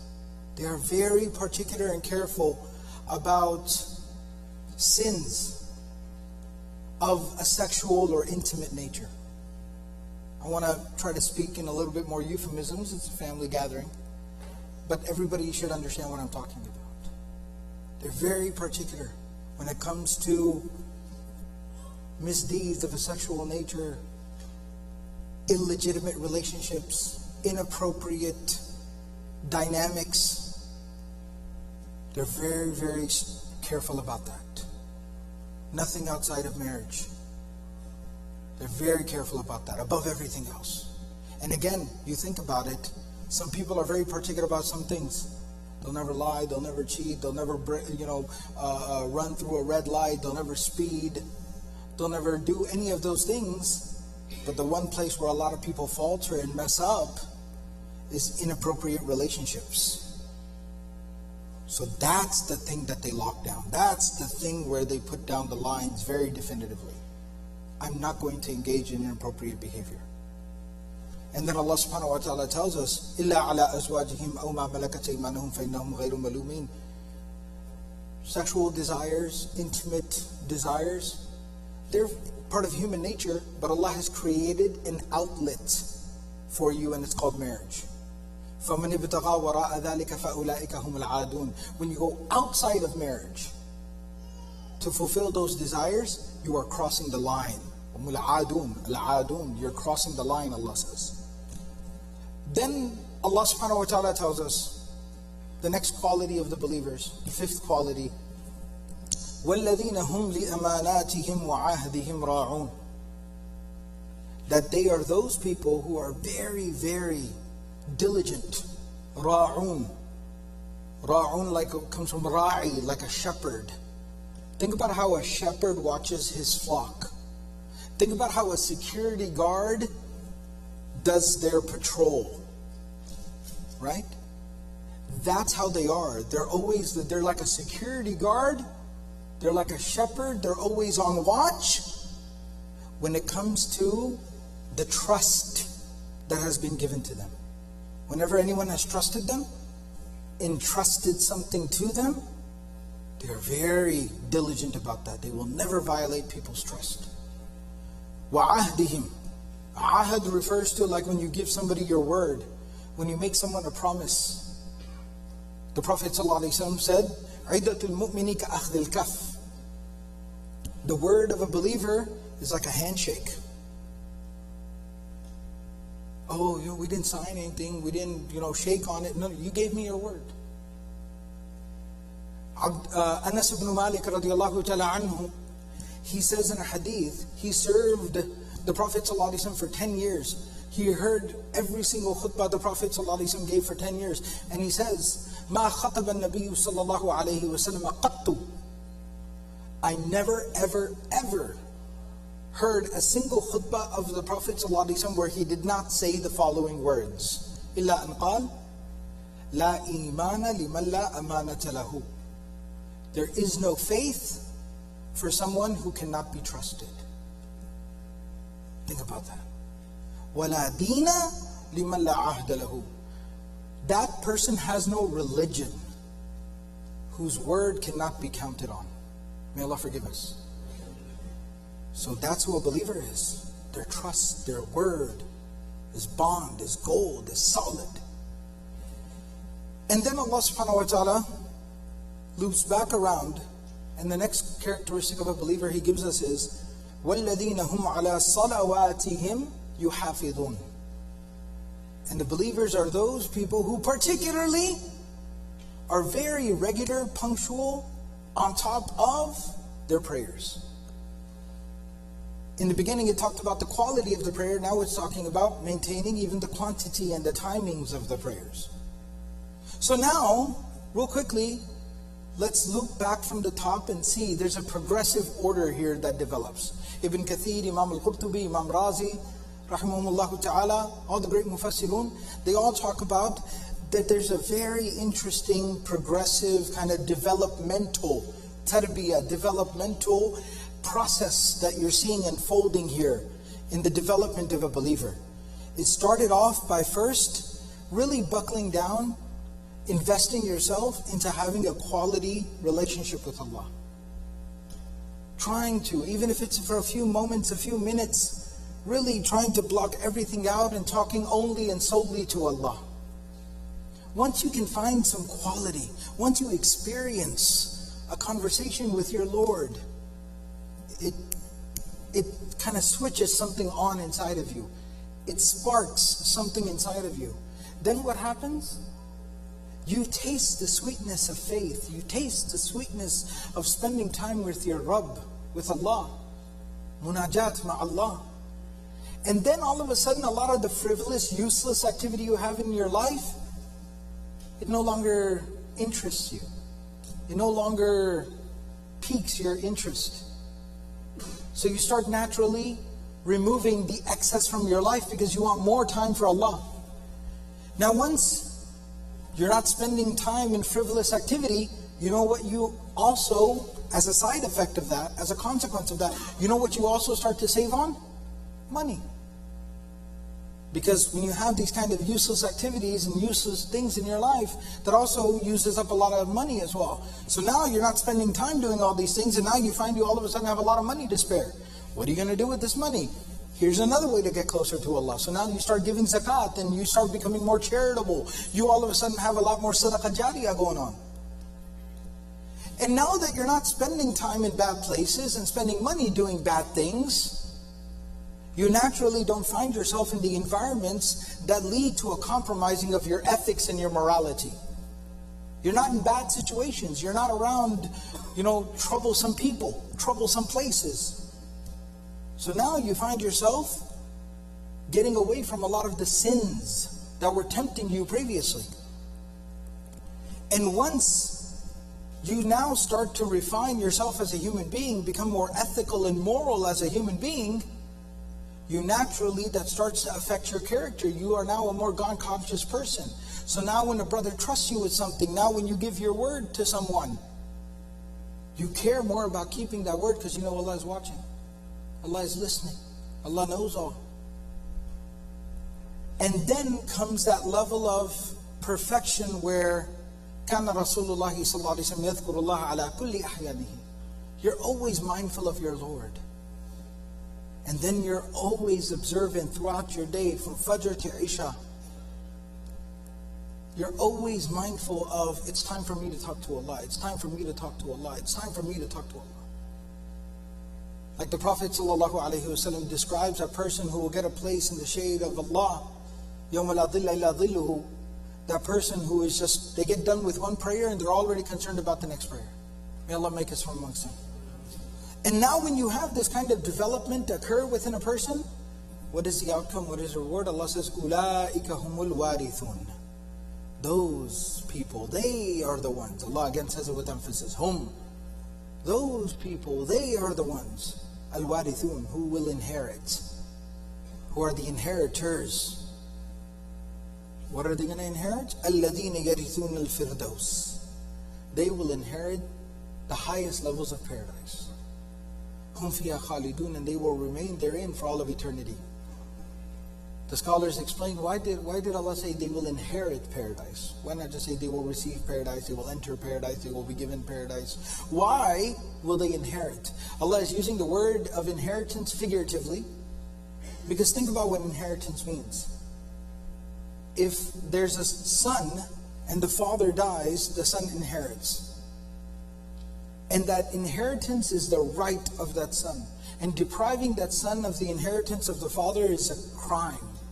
Allah subhanahu wa ta'ala says these people are so pleasing to Him, so beloved to Him, that Allah subhanahu wa ta'ala has said that putting them anywhere else other than Jannatul Firdaus would not be right. These people, Allah subhanahu wa ta'ala will bless them with Jannatul Firdaus, and He's guaranteeing it, just like a son is guaranteed or a daughter is guaranteed the inheritance of their parents. الَّذِينَ يَرِثُونَ الْفِرْدَوْسَ هُمْ فِيهَا خَالِدُونَ. And they will remain therein for all of eternity. This life is short. This life is short. This journey it's talking about won't always be fun, won't always be easy. That's why we go back to the beginning, the example of the farmer. When the farmer is walking around in the fields and wiping the sweat from his forehead and baking under the sun and breaking his back, tending to his crop and his field, it's not a lot of fun. But he pushes through it. Why does he push through it? Because he knows this is a temporary discomfort, but it's going to result in the long-term securing of my family and our sustenance. Similarly, this life that we have, أَعْمَارُ أُمَّتِي مَا بَيْنَ سِتِّينَ وَسَبْعِينَ. The average age, the Prophet ﷺ said, will be 60, 70 years old. And only Allah knows how long it would be. That's just a rough average. This is a temporary life. So even if it is a little bit of work, and even though it is a little bit hard sometimes, doing the right thing, it's very, very temporary. But the reward of this, the fruit of this, will be for all of eternity. May Allah subhanahu wa ta'ala grant us that. I'll ask Ustad and Mufti Kamani to enlighten us, inshallah.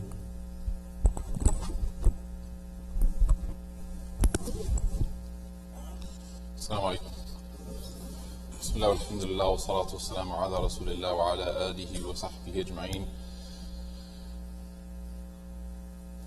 These last few nights of Ramadan have been very challenging and very tough not because of the schedule and not because of the difficulty, but because of the realization that this month of opportunity is coming to a close. And whenever something that you enjoy or you know benefits you comes to an end, you actually start to feel the pain of the conclusion much before the conclusion itself. So when you're on vacation and you're there for a week, from Sunday to Sunday, you actually start to feel the pain of leaving on Friday or on Thursday. You start to already resent and regret the fact that you have to pack up in the next 48 hours and you have to leave the hotel or the rental property and you have to go back to the airport. And if you're flying with kids, you have to get to the airport like 36 hours before your flight. And, mashallah. And it's one of those things that where when we think about it from this perspective of vacation, of course, it's natural for all of us to want to be in a state of relaxation and enjoyment and rest. But when it comes to Ramadan, it's actually very confusing for the body. It's very confusing for the body on the first of these 29 or 30 nights. It's very confusing for us because it's not something that we're used to. I always tell, the young professionals that I work with that when you tell your coworkers about Ramadan and when you explain it to them, I always tell them don't start with the rules because you're instantly going to scare them. Imagine you're sitting with a group of your coworkers and you say this month of Ramadan is coming and it's one of the most festive times of the year for Muslims, and they say, really, tell us why? And you say, well, we starve ourselves from dawn till sunset. And then after starving ourselves and dehydrating ourselves all day, we eat whatever we can, usually very spicy, and then we go to a mosque that is well over fire code, packed, and we stand for 3 hours. And we bow occasionally, but we stand. And then we go home at very late hour of the night, we eat some more spicy things, and then we go to sleep for 2 hours and wake up and eat some more spicy things. We put spice in our fruit salad for some reason. You can tell that I've been traumatized. No, I'm joking. I'm okay with it. I'm from the 4th holiest city in the world, Chicago, aka Hyderabad. Okay, right? So, and I always tell everybody, don't explain Ramadan like this because you're talking to bodies, not souls. The soul that has been refined and cleaned from its desires, when it hears this devotion, it's awestruck, it's impressed. It's like when you talk to somebody who never works out or never exercises, and you tell them about somebody you know who has an incredibly amazing regimen. Their diet is on point, their exercise is on point, the amount that they can run or the amount they can lift is on point. The only person who will appreciate that is the one who values that. And the reason why these last few days are so difficult is because I feel, and I'm not going to say this about everybody else, but myself, that I only truly start to appreciate this month in these last few days. That the entire month I'm excited and I'm happy and it's amazing and it's blessed, but then these last few nights hit and you're like, what have I done? What have I done? I've been here for 30 days. What have I accomplished? But the Prophet Muhammad ﷺ, he gives us reminder. And Allah subhanahu wa ta'ala, of course, first and foremost, gives us reminder that our goal for this month, although very important, is straightforward. It's very direct. It's not complicated. It is difficult, but it's not complicated. لَعَلَّكُمْ تَتَّقُونَ. So that maybe there's a chance that by starving yourself and keeping yourself awake and giving from your wealth and giving from your time and being more compassionate and charitable, not rushing to get food first, but rushing to serve food first, that those moments will have opened the heart towards this beautiful valley known as taqwa, where the person will every moment of their day be thinking, is this making Allah subhanahu wa ta'ala happier with me?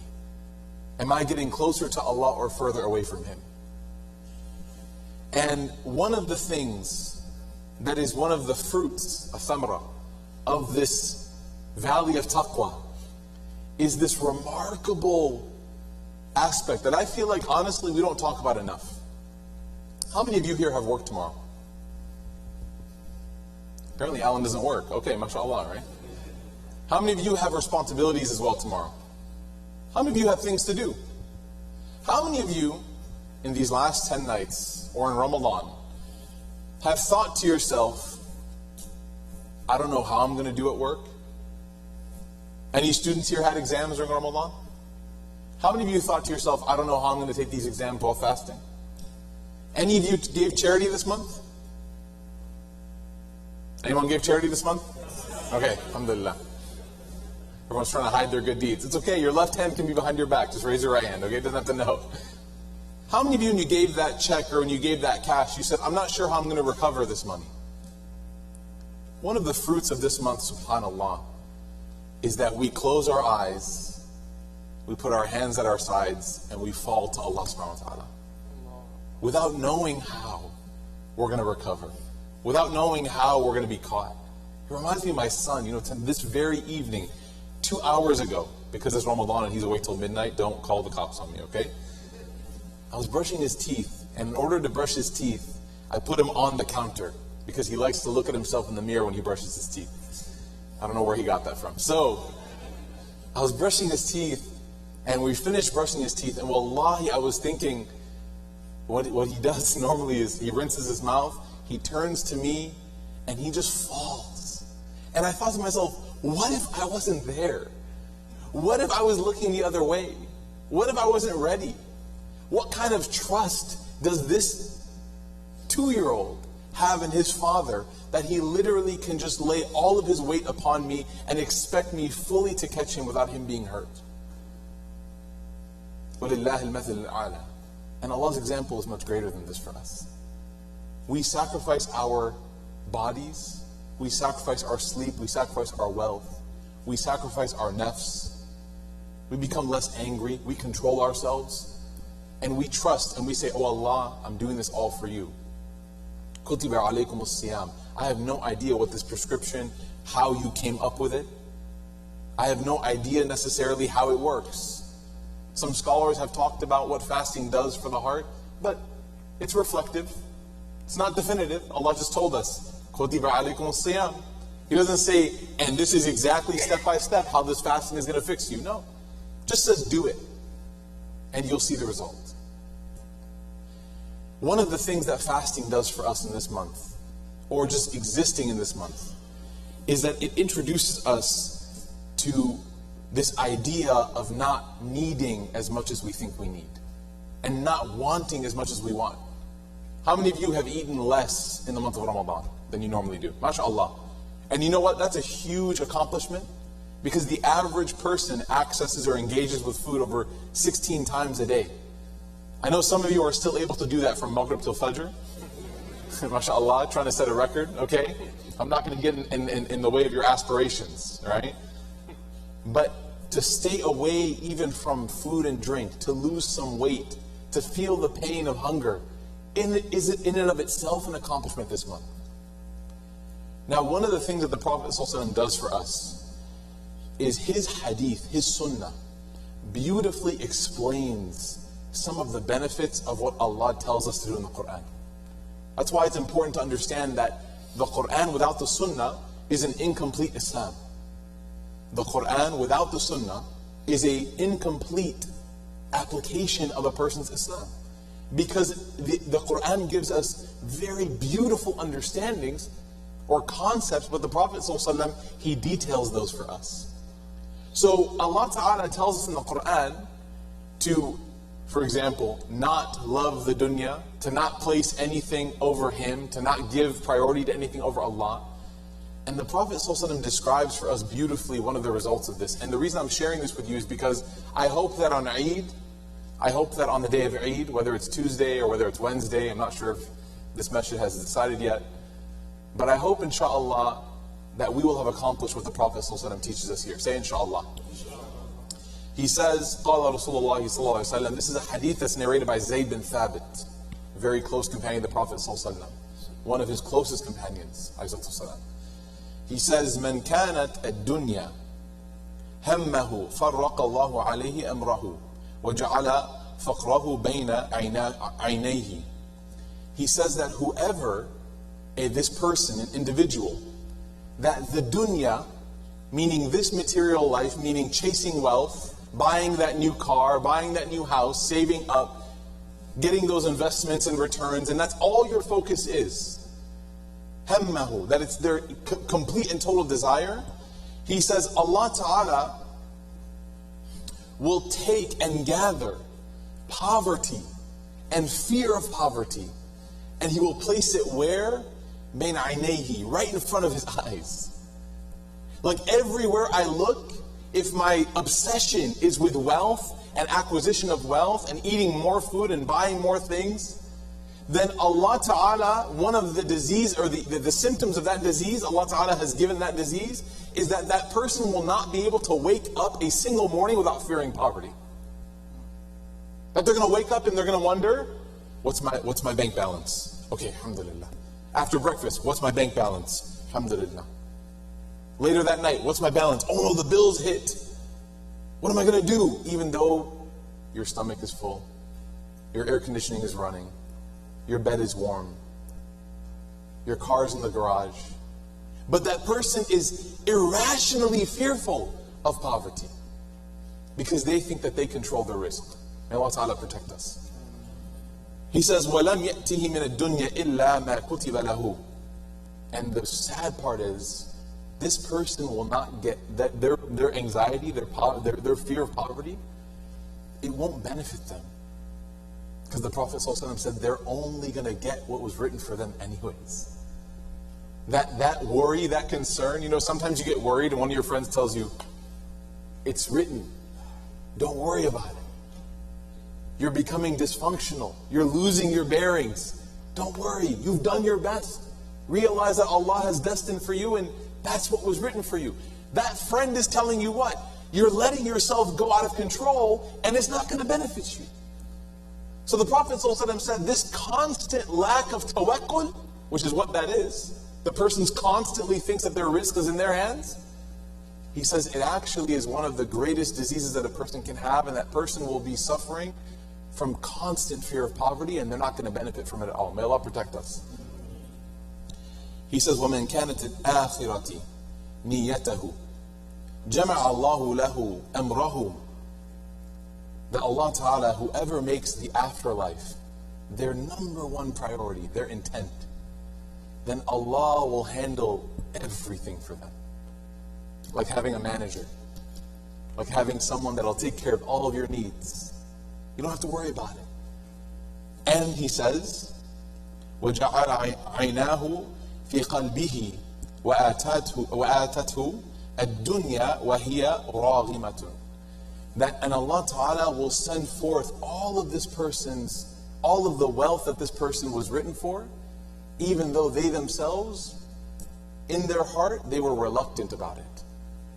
They didn't want it. It wasn't their number one priority. What they wanted was proximity with Allah. What they wanted was to repent to Allah. What they wanted was Allah's maghfirah. What they wanted was love of the Prophet ﷺ. What they wanted was to give more charity. And this person, when it came to their bank account and everything, yeah, they made sure that they had enough for their family. They made sure that their responsibilities were met. But Allah Ta'ala will send forth like waves all of their wealth to them, even though they didn't want it in the first place. This hadith, when I read it, it reminded me deeply about the experience of this month. Anyone here ever given iftar when you had no idea where you were going to get it from? You guys ever had that experience? You're talking to your family. This happened to me actually the second week of Ramadan. I live in an almost entirely Muslim neighborhood, so it smells delicious during the month of Ramadan. Around Maghrib time, it just smells like one giant samosa, right? That entire subdivision, interestingly named after a Hindu idol. But anyways, we're moving past that, okay? And subhanAllah, wallahi, and I'm going to tell you this story because it happens a lot. It happens a lot. And maybe it'll cause you to remember that it happened to you too. Sitting with my wife, 7 p.m., 2 young kids, 2 years old, 2-month-old. She looks at me and she says, what are we going to have for iftar? We were busy all day with the kids, no cooking. All the restaurants are, of course, we call them, no one's answering, right? And we just say, you know what, let's figure it out. At the work, we have dates, we have water, we have cereal. There we go. What else do we need, right? At that moment that we said, what else do we need? We just kind of settled with it. The doorbell rings. We go to the door, there's a little 7-year-old girl in hijab with 2 bags. She hands them to me. Ramadan Mubarak. We come back inside. I said, Mahreen, my wife, did you order food? Did you forget? She goes, no. Because I'm not usually here in Ramadan, I travel. She says, SubhanAllah. I said, what? She goes, this neighborhood, all of the neighbors, once a day almost, they'll come by and they'll drop off something for everybody to eat. And she goes, and we were conflicted internally about worrying whether or not Allah had given us rizq for our food that night, even though, let's be real, we could have just gone and gotten something. But Allah didn't even allow us to leave our house. He sent that food straight to our doorstep. Why? Because we said one statement, we'll be fine. We didn't continue complaining. Well, why didn't you cook? Well, why didn't you call the restaurant earlier? Well, why didn't you get groceries? Well, why didn't you? Because that's a sign of weakness of trust. All we said was, do we have dates? Yes. Is the water running? Yes. What else do we need? We'll be good. And that was her, not me. Your wife can be your best teacher sometimes. And the minute she said that, Allah sent rizq right to our doorstep. And yes, there were samosas. That's all that matters. Ramadan is one of those very interesting months, y'all, where Allah Ta'ala gives us a chance to try out new things. Many of us, we struggle with tawakkul. We struggle with it. When times are good, we have a lot of trust in Allah. But when times are bad, it almost, it totally consumes us, how we're going to get past this. We start to think of option A, B, C, 1, 2, 3. How am I going to solve this problem? Water heater just went out. How am I going to fix it? Job doesn't look too good. Where am I going to work next? Can't find a place to live. Lease is running out. Where am I going to go? Where are we going to go? All these questions. And it's okay to have those questions, but at the end of every question in your life, you have to have one phrase. Tawakkalna ala Allah. Tawakkaltu ala Allah. That we trust Allah. I trust Allah. Hasbunallah wa ni'mal wakeel. He is sufficient for me. That's all I need, is Allah Ta'ala to take care of me. And to summarize this point, I want to share with you one thing. Allah Ta'ala allows us to taste tawakkul by taking away our luxuries. Because sometimes when you have too much, you worry too much. You guys know what I'm talking about? When you have too much, you worry too much. Any one of you here, you started off your life in a much more humble way? Anybody? Raise your hand if 20 years ago you were living your life in a much more humble way. And raise your hand if when you gained more material, you gained more worry. Anybody? As Sheikh Biggie, may Allah, I can't say may Allah have mercy, but may Allah guide his family, said, more money, more problems. See, mashallah. Oh, kama qal, right? So what Allah does in this month is He takes away things from you. He takes away your food, takes away your sleep, and if you're lucky, He takes away your wealth via charity. And when I say take away, I don't mean that He takes it, meaning that He tells you, give it up. See what happens. Just like Musa, just fall. Fall and see who catches you. And Ibn Ata'illah, who's a very famous Egyptian thinker and scholar in his own right, he said something very powerful about what the realization of this moment is. He says, مَتَى فَتَحَ لَكَ بَابَ الْفَحْمِ فِي الْمَنْعِ. That when God opens the door for you to understand what deprivation does, what removing something does, he says, عَادَ الْمَنْعُ عَيْنَ الْأَعْطَاءِ. He makes taking away feel like He's giving it to you. Because when a person understands that when God removes something, number one, the Prophet ﷺ said, God will never take something from you except what? He replaces it with something better. So that's number one, hadith sahih of the Prophet ﷺ. And the second thing is, true or not, In Ramadan, you are satisfied with much less than you are the rest of the year. What's for iftar? A date and a cold bottle of water. Alhamdulillah. What's for dinner? A date and a cold bottle of water. What? Rest of the year? Shocking. Never coming to this dawah again. Worst community potluck ever. Ramadan, what's for iftar? We have some fruit and some dates and some water. Thank God. Why? Because for 16 hours, God deprived you. So you become more grateful. You have more trust. You have more appreciation. And you experience what taqwa feels like. You have consciousness of Allah. Every bite of that date, you're saying Alhamdulillah. Every sip of that water, you're saying Alhamdulillah. May Allah Ta'ala grant us taqwa year round. May Allah Ta'ala not make us have to be deprived to remember Him. May Allah Ta'ala give us the ability to remember Him more in times of prosperity than in times of need. May Allah Ta'ala cure us from the diseases of love of wealth and dunya, and may He take care of all of our affairs and allow our rizq to rush at us like waves, even if we don't necessarily think about it. Ameen ya Rabbil Alameen. Barakallahu feekum. Wassalamu alaikum wa rahmatullahi wa barakatuh. I'll ask Mufti Kamali, inshallah, to give us his wisdom and to close our session, inshallah.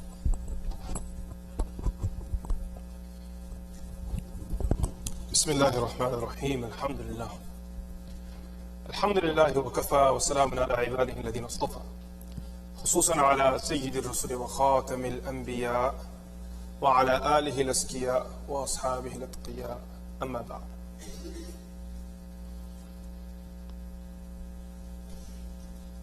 As a father, one of the biggest concerns that I constantly carry, and I'm sure many of us who have our own children can relate to this, is that what's going to happen to my children when they grow up?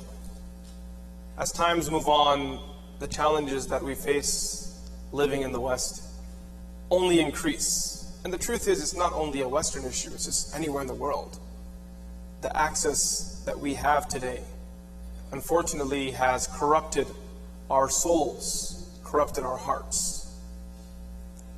And this is something that always has me bothered and concerned. I recall when I was in a madrasa growing up, the environment there was so beautiful. I don't recall students ever missing salah. That wasn't a thing. I don't recall students not praying their sunnah before and after their prayer. That wasn't a thing. I mean, everyone did that. That was something that you did. I don't recall anyone ever coming to class not dressed appropriately or even stepping out of their room without wearing proper attire. That wasn't a thing. I recall students competing with one another in who can read more Quran. I recall there always being a group of students on Saturday, the day off, sitting after Fajr Salah and promising they wouldn't get up until they read the whole Quran, and then they would get up from their place. Seeing these things had a profound spiritual impact.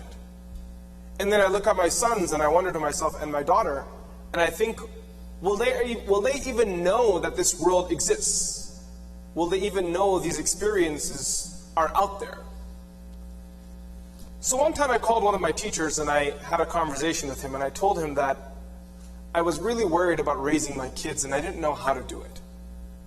And he said to me, okay, what solution comes to your mind? And like many of us, when we have a problem, the first thing we think is, the grass is greener on the other side, so I'll move to Pakistan, I'll move to Egypt, I'll move to Syria, I'll move to Yemen, I'll go to Makkah Mukarramah or Medina Munawwara, I'll live there and I'll raise my kids there.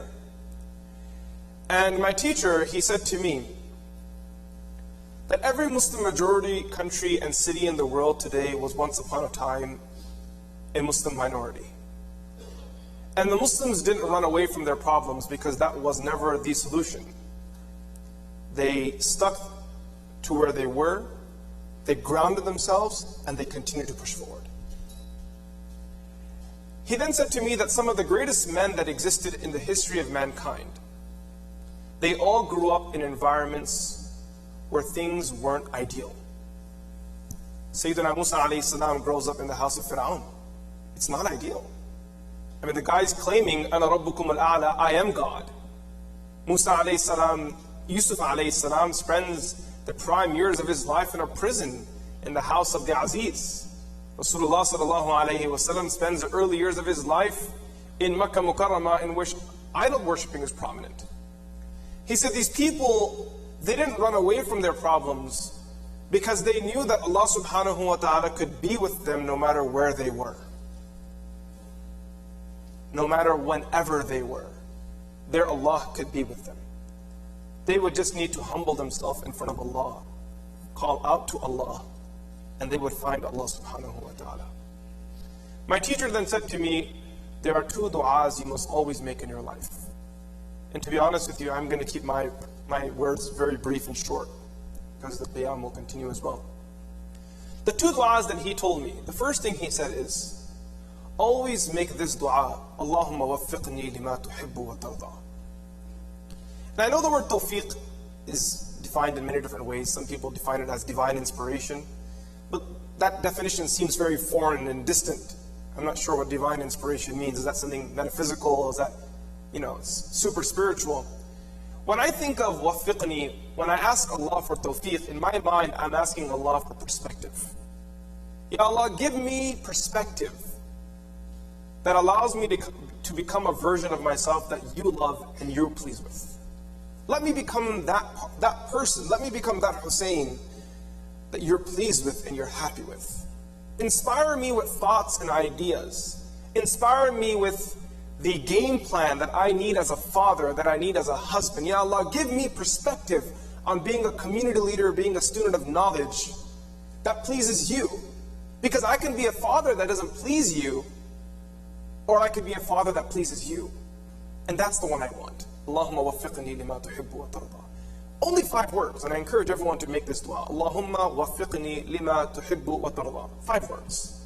Oh Allah, inspire me to be the version of myself that pleases you and that you love.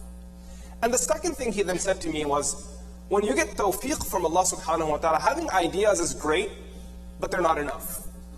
You need execution. And this is where you ask Allah subhanahu wa ta'ala for the second thing, Allahumma ja'al himmati fima tuhibbu wa tarda. Oh Allah, give me courage to do that which you've inspired me with. Allow me to follow through. See, ideas are a dime a dozen. There's so many out there. If revolutions occurred just by good thoughts and good discussions, we'd have a revolution every morning and every evening. Change occurs through action, and that's why it's so rare. And that's why it takes so many years. That's why it takes a generation to pass by, and then you find one person who comes and changes history. Because change and action, change is contingent upon actions, and actions are unfortunately very rare. And those people that are doing things, they're not doing it with the right perspective. So the whole equation has to add up. Oh Allah, give me tawfiq, and then give me himma. Give me courage to grow with you. Last night we had the qalam qiyam at the Carrollton Masjid. It was a beautiful gathering, mashallah. The mashayikh and shuyukh were also there. I shared one thought, and I want to share this thought, and I'm going to close with that. Look, guys. Luqman once said to his son, Luqman the wise, he once said to his son, my dear son, if you take everything the world has to offer to you, but you fail to take the love of Allah, you have taken nothing from this world. Out of the many things you want to accomplish in your life, ask Allah to bless your heart with a moment of absolute, pure love for Allah. That the world around you just goes silent and you can't see or feel anything. Rather, you find yourself in front of Allah subhanahu wa ta'ala on the Day of Judgment. And Allah subhanahu wa ta'ala addresses you by your name and says, Abdul Rahman, tell me, I created you. I gave you everything. I gave you intellect. I gave you beauty. I gave you strength. I gave you wealth. I gave you honor. What did you do? Let's have a conversation. And this Abdul Rahman stands in front of Allah without any words. What is he going to say? Allah Azza wa Jalla says in the Quran, وَلَوْ تَرَى إِذَا الْمُجْرِمُونَ نَاكِسُوا رُؤُوسِهِمْ عِنْدَ رَبِّهِمْ. Only if you can see them on that day, you'd see them with their heads lowered out of shame. They will have nothing to say. And at that moment, you begin to say to Allah, Ya Allah, I'm sorry. Ya Allah, I really messed up. I'm really, really sorry. I'm sorry. I'm sorry. I'm sorry. Like a child holds his father's hand and says, Dad, I'm sorry. I'm sorry. I'm sorry. And then make dua to Allah subhanahu wa ta'ala. You will find the love of Allah in your heart. When you go into sajda the next time, as your forehead touches the ground, come to a realization of how insignificant you are, how meaningless you are. If you didn't exist, the institutions would exist, human beings would exist, the deen would continue. It's just Allah's favor that He chose you to be where you are, to do what you're doing. When you go into sajda, realize how insignificant you are and appreciate how great and significant Allah subhanahu wa ta'ala is. And then say Subhana Rabbi al-A'la. You'll appreciate it. You'll understand what's actually happening in that moment. As these few hours of Ramadan that remain pass by, what I encourage everyone sitting here, and to myself first and foremost, is make a dua to Allah, Ya Allah, give me a moment of love. Give me a moment of appreciation. By Allah, a heart that has tasted true love for Allah even one moment, kufr can never enter that heart ever again. It just can't happen. It can't happen. You just have to experience it. Ask Allah for an eye that cries out of His love. Rasulullah sallallahu alayhi wa sallam said, and I close with this hadith, there are two drops that are beloved to Allah. One is a drop that falls from the body of the martyr. Before it touches the ground, all of the sins of that martyr are forgiven. And the second is a drop that falls from the eye of one who loves Allah subhanahu wa ta'ala, who's making dua to Allah. That one drop will have the ability to extinguish the fire in the hereafter for you. Cry in front of Allah. Cry in front of Allah as much as you can. Don't be afraid to let those tears come out. Sometimes your heart is right there, but you're holding back. No, let it happen. Let this Ramadan be a witness that you loved Allah. So when you stand in front of Allah on the Day of Judgment, you can say, Ya Allah, I really messed up. But the one thing I promise you is that this heart never loved anyone as much as it loved you. Shaitan had the shackles, but every time I raised my hands, I said, Ya Allah, I want my forelock to be in your hand, not in Shaitan's hand. Try to make this dua to Allah. Try to cry in front of Allah. And I want you to know one thing. Crying, at least when I speak of crying, is not about the flowing of tears. Because the truth is, some people have tears on demand. They can cry while they're eating ice cream. You know? Crying is an absolute desperate state of the heart, right? It's a yearning, it's a desperation. Like, this is it, Ya Allah, this is the end of it. I'm not asking you necessarily to, stimulate your eyes to get water coming out. I'm asking you to just be humble in front of Allah subhanahu wa ta'ala. And then make dua. If you can find a moment like that in this Ramadan, or beyond that at any point in your life, be proud, thank Allah, because the truth is, loving Allah is very easy. Loving someone who loves you already is very easy. And Allah subhanahu wa ta'ala's love is there. There's no question. You just have to initiate your journey. Pray that Allah subhanahu wa ta'ala blesses us all with beautiful, sweet moments of love. And that Allah subhanahu wa ta'ala inspires our hearts, the hearts of our children, that one day they come to a qiyam like this. One day they raise their hands.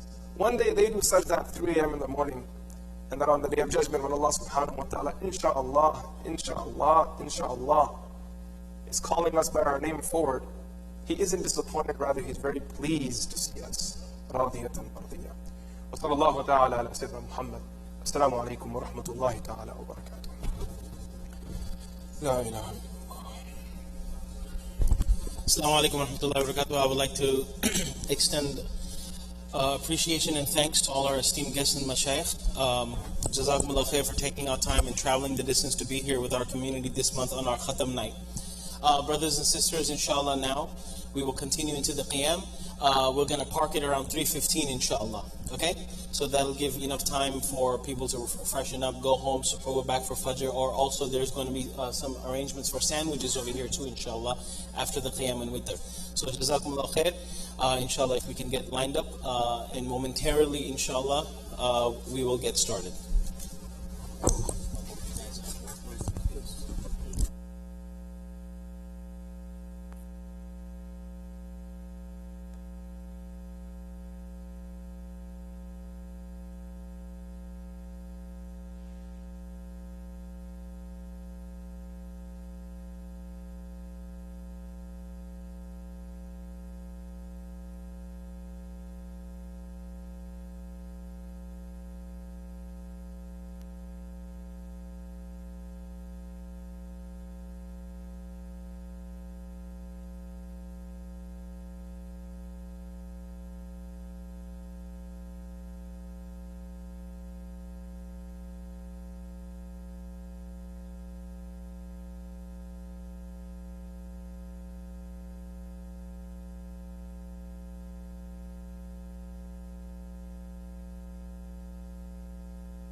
straighten the lines, fill in the gaps, inshallah.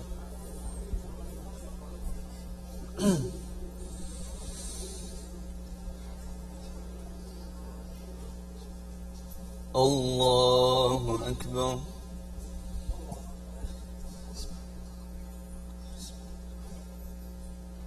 الحمد لله رب العالمين الرحمن الرحيم مالك يوم الدين إياك نعبد وإياك نستعين اهدنا الصراط المستقيم صراط الذين أنعمت عليهم غير المغضوب عليهم ولا الضالين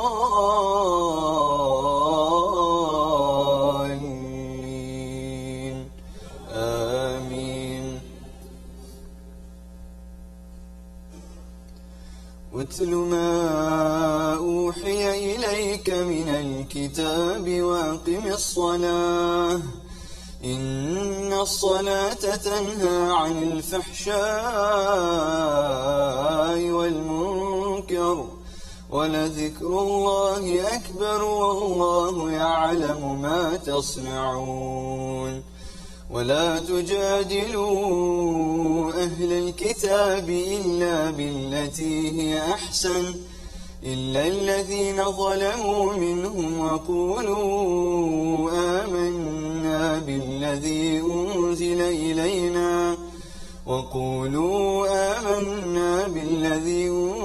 إلينا وأنزل إليكم وإلهنا وإلهكم واحد ونحن له مسلمون.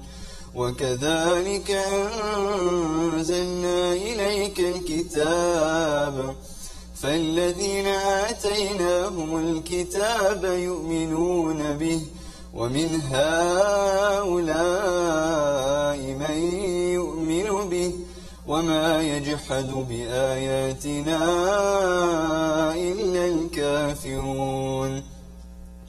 وما كنت تتلو من قبله من كتاب ولا تخطه بيمينك إذا لارتاب المبطلون. بل هو آيات بينات في صدور الذين أوتوا العلم وما يجحد بآياتنا إلا الظالمون. الله أكبر.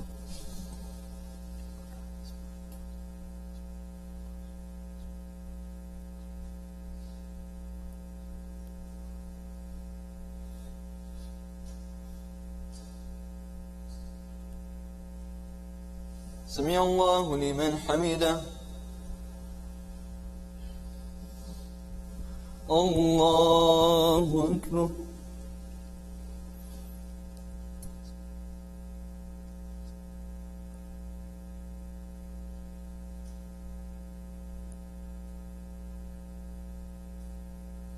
الله أكبر. الله أكبر.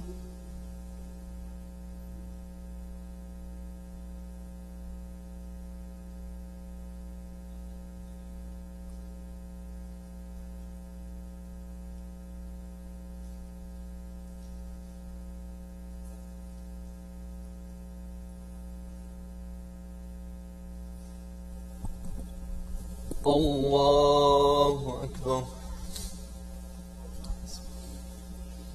الحمد لله رب العالمين الرحمن الرحيم مالك يوم الدين إياك نعبد وإياك نستعين اهدنا الصراط المستقيم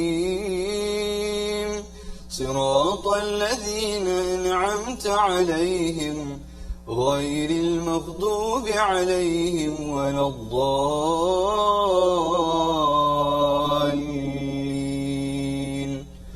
آمين.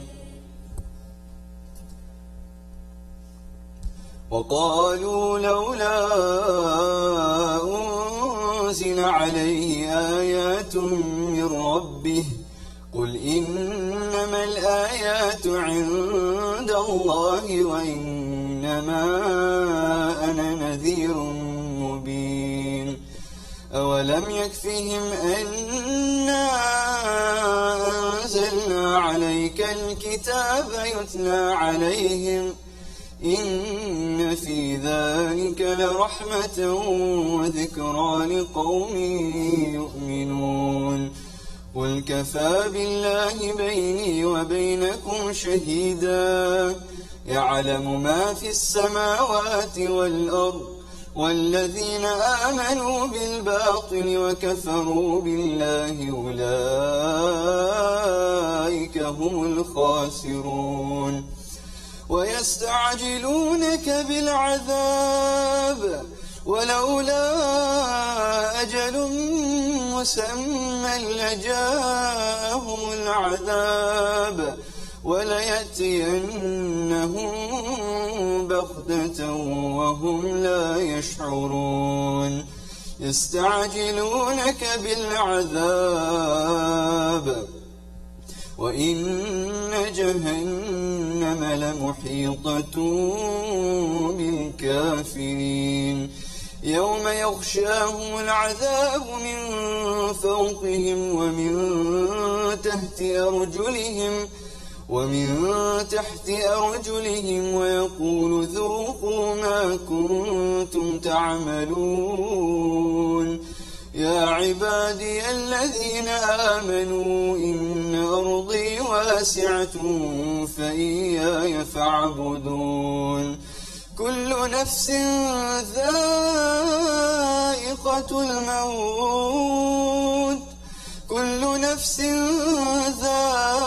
ذائقة الموت ثم إلينا ترجعون والذين آمنوا وعملوا الصالحات لنبوئنهم من الجنة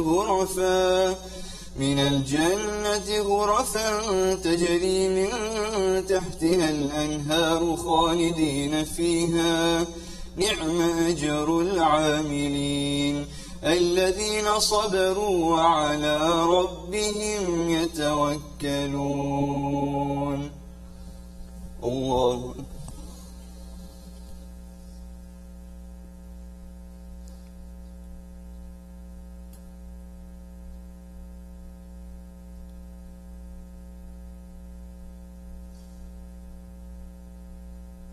سمع الله لمن حمده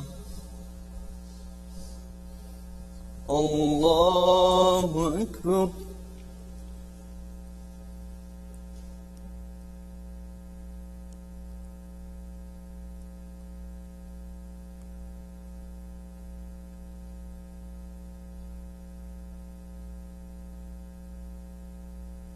الله أكبر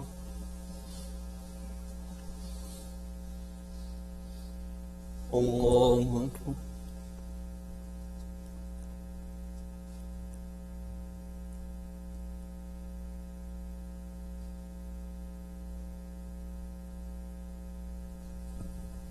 الله أكبر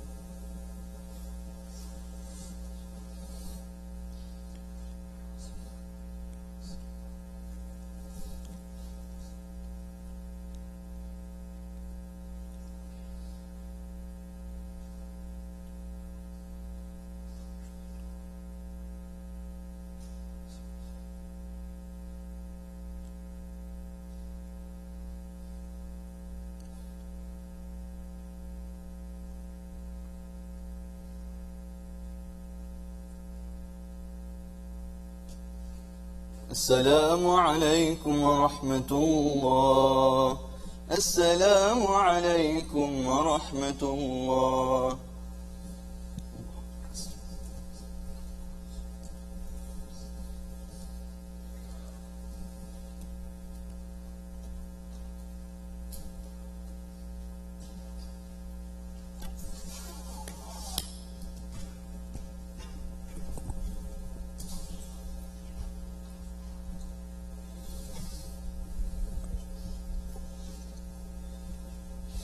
الله أكبر.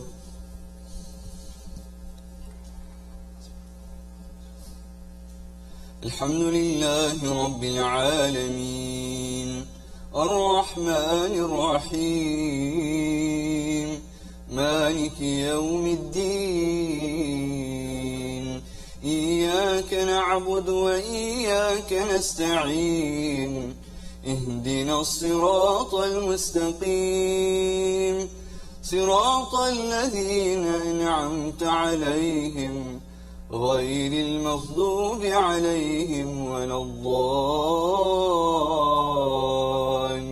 الضالين آمين.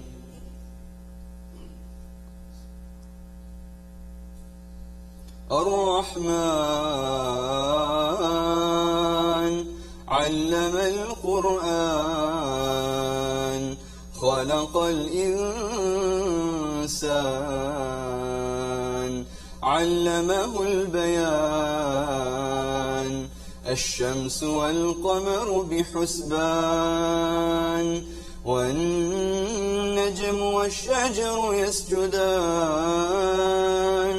والسماء رفعها ووضع الميزان ألا تطغوا في الميزان وأقيموا الوزن بالقسط ولا تخسروا الميزان والأرض وضعها للأنام فيها فاكهة والنخل ذات الأكمام والحب ذو العصف والريحان فبأي آلاء ربكما تكذبان خلق الإنسان من صلصال كالفخار وخلق الجان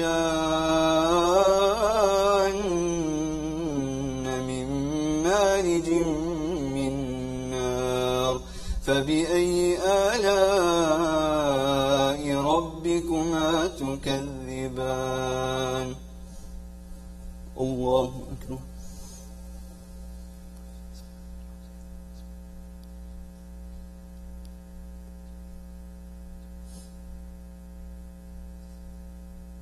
سمع الله لمن حمده.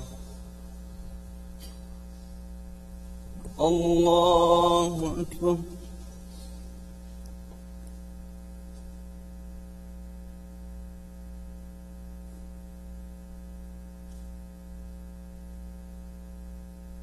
الله أكبر. الله أكبر.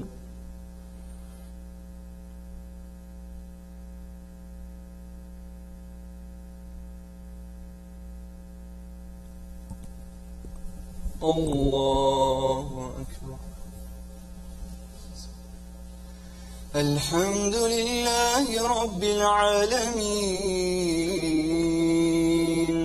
الرحمن الرحيم مالك يوم الدين إياك نعبد وإياك نستعين اهدنا الصراط المستقيم صراط الذين أنعمت عليهم غير المغضوب عليهم ولا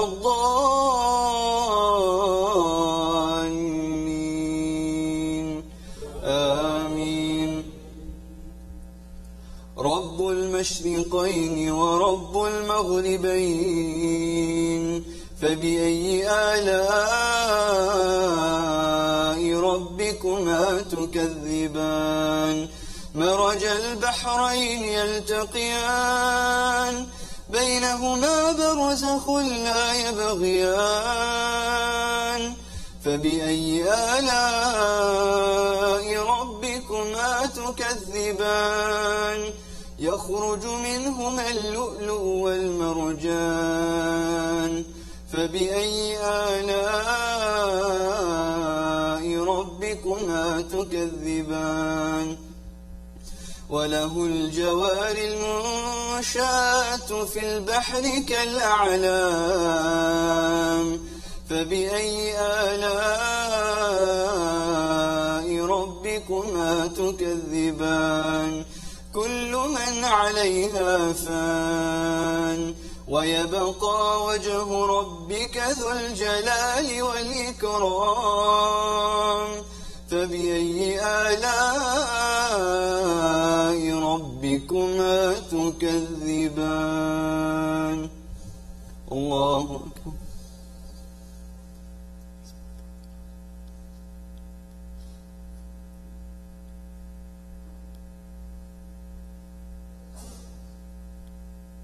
سمع الله لمن حمده الله أكبر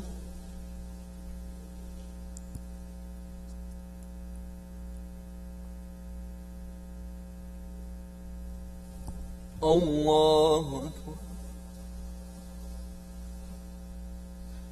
الله أكبر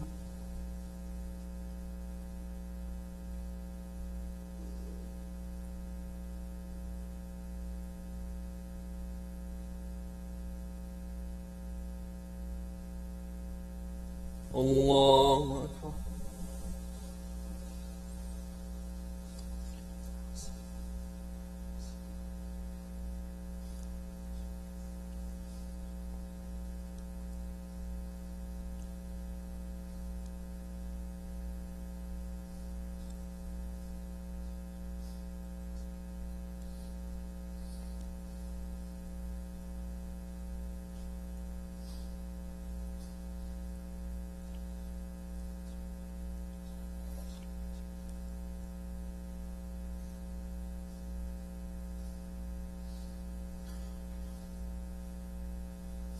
السلام عليكم ورحمة الله السلام عليكم ورحمة الله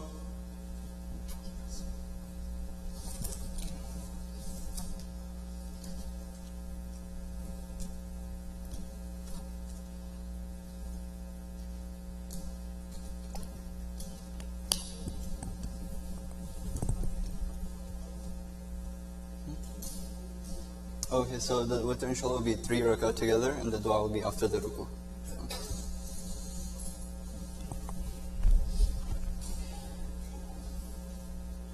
Salatul witr. Allahu Akbar.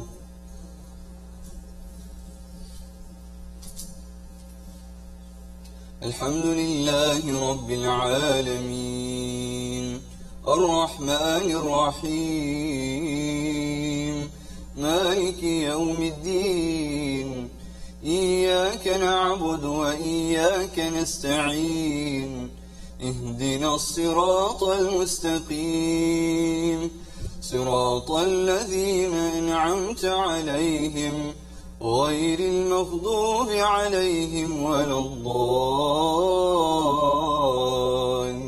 الضالين آمين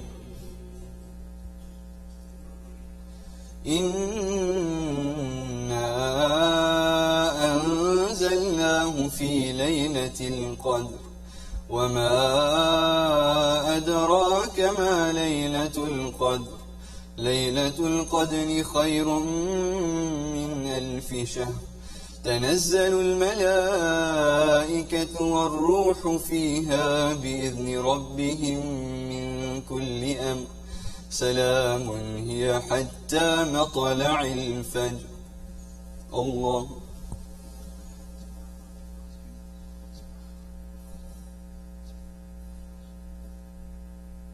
سمع الله لمن حمده الله أكبر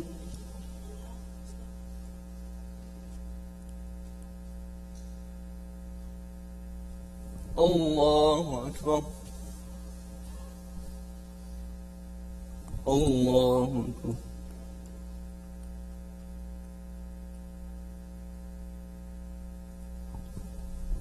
الله أكبر الحمد لله رب العالمين الرحمن الرحيم مالك يوم الدين إياك نعبد وإياك نستعين اهدنا الصراط المستقيم صراط الذين أنعمت عليهم غير المغضوب عليهم ولا الضالين آمين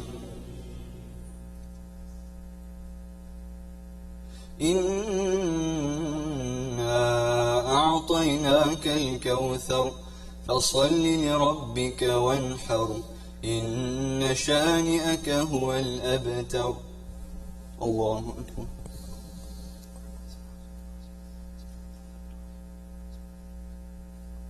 سمع الله لمن حمده الله أكبر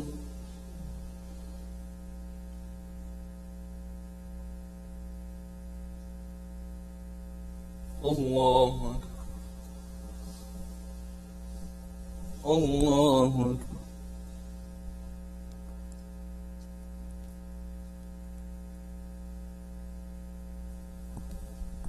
الله أكبر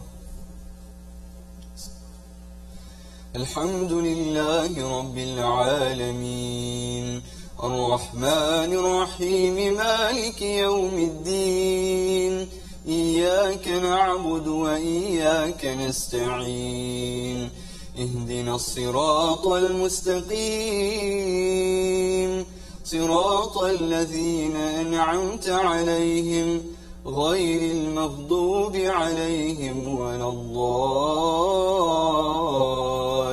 الضالين آمين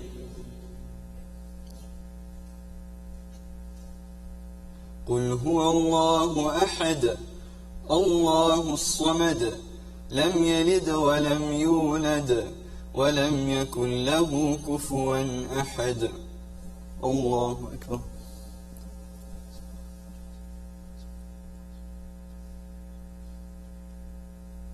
سمع الله لمن حمده اللهم اهدنا فيمن هديت وعافنا فيمن عافيت وتولنا فيمن توليت وبارك لنا فيما أعطيت وقنا شر ما قضيت إنك تقضي بالحق ولا يقضى عليك إنه لا يذل من واليت ولا يعز من عاديت تباركت ربنا وتعاليت تباركت ربنا وتعاليت نستغفرك ونتوب إليك نستغفرك ونتوب إليك اللهم لك الحمد أنت الله الملك الحق لا إله إلا أنت سبحانك وبحمدك أول لا شيء قبلك آخر لا شيء بعدك أنت العظيم اللهم لك الحمد أنت الحق ووعدك حق وقولك حق ولقاؤك حق والجنة حق والنار حق والساعة حق والنبيون حق ومحمد صلى الله عليه وسلم حق اللهم لك الحمد اللهم لك الحمد علينا ولك الشكر علينا ولك الحمد كثيرا ولك الشكر كثيرا ولك الحمد بالإسلام ولك الحمد بالإيمان ولك الحمد أن بلغتنا شهر رمضان ربنا تقبل منا إنك أنت السميع العليم ربنا واجعلنا مسلمين لك ومن ذريتنا أمة مسلمة لك وأرنا مناسكنا وتب علينا إنك أنت التواب الرحيم. ربنا لا تزغ قلوبنا بعد إذ هديتنا وهب لنا من لدنك رحمة إنك أنت الوهاب.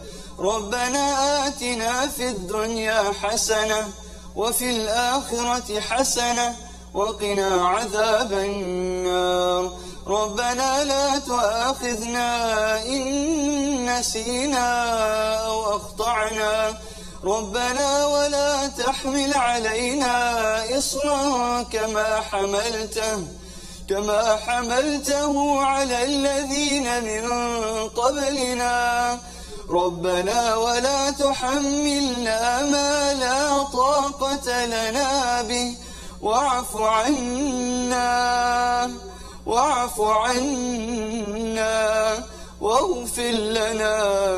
واغفر لنا وارحمنا أنت مولانا فانصرنا على القوم الكافرين. ربنا ظلمنا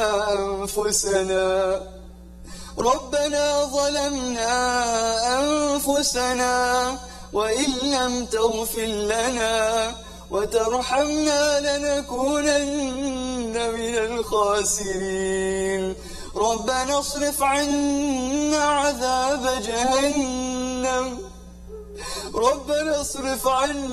عذاب جهنم إن عذابها كان غراما إنها ساءت مستقرا ومقاما. ربنا هب لنا من أزواجنا وذرياتنا قرة أعين واجعلنا للمتقين إماما. اللهم احفظنا من كل بلاء الدنيا وعذاب الآخرة. اللهم احفظنا من عذاب القبر. اللهم احفظنا من عذاب القبر. اللهم احفظنا من عذاب القبر. اللهم اجعله لنا نورا في القبور. اللهم اجعله لنا نورا في القبور. نورا على الصراط يوم العمور. نورا على الصراط يوم العمور. اللهم نور به قبورنا يا رب. اللهم نور به قبورنا. اللهم آنس به وحشتنا في القبور.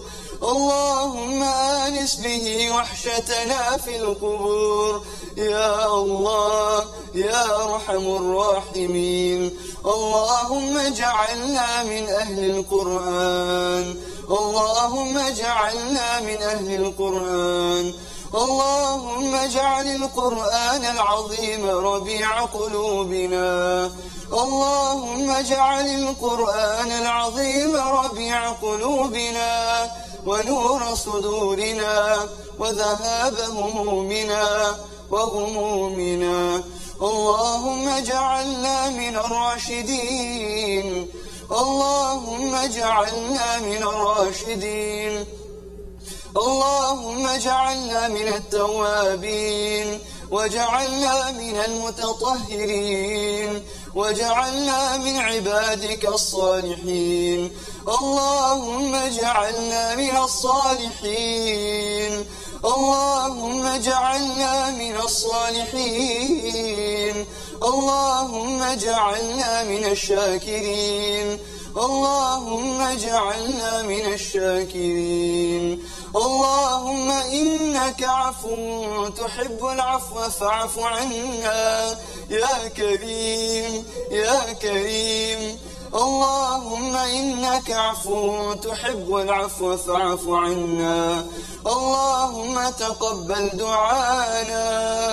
اللهم تقبل دعانا يا الله يا أرحم الراحمين يا أرحم الراحمين يا أكرم الأكرمين. اللهم تقبل قيامنا، اللهم تقبل صيامنا، اللهم تقبل ركوعنا وسجودنا، اللهم تقبل كل عبادتنا، اللهم تقبل كل عبادتنا يا الله يا أرحم الراحمين يا أكرم الأكرمين. اللهم صل على محمد وعلى آل محمد كما صليت على إبراهيم وعلى آل إبراهيم إنك حميد مجيد.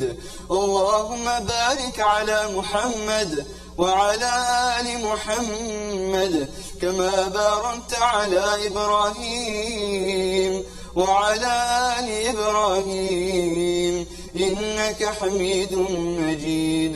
سبحان ربك رب العزة عما يصفون وسلام على المرسلين والحمد لله رب العالمين. الله أكبر.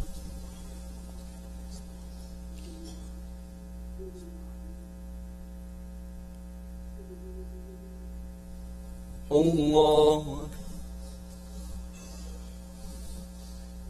الله أكبر.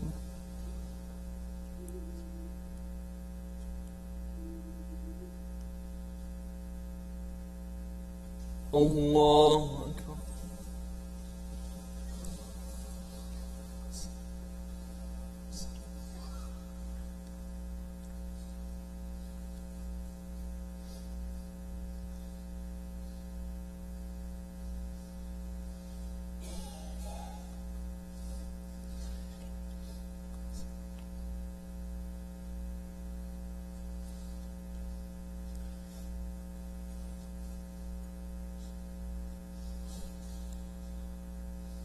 السلام عليكم ورحمة الله.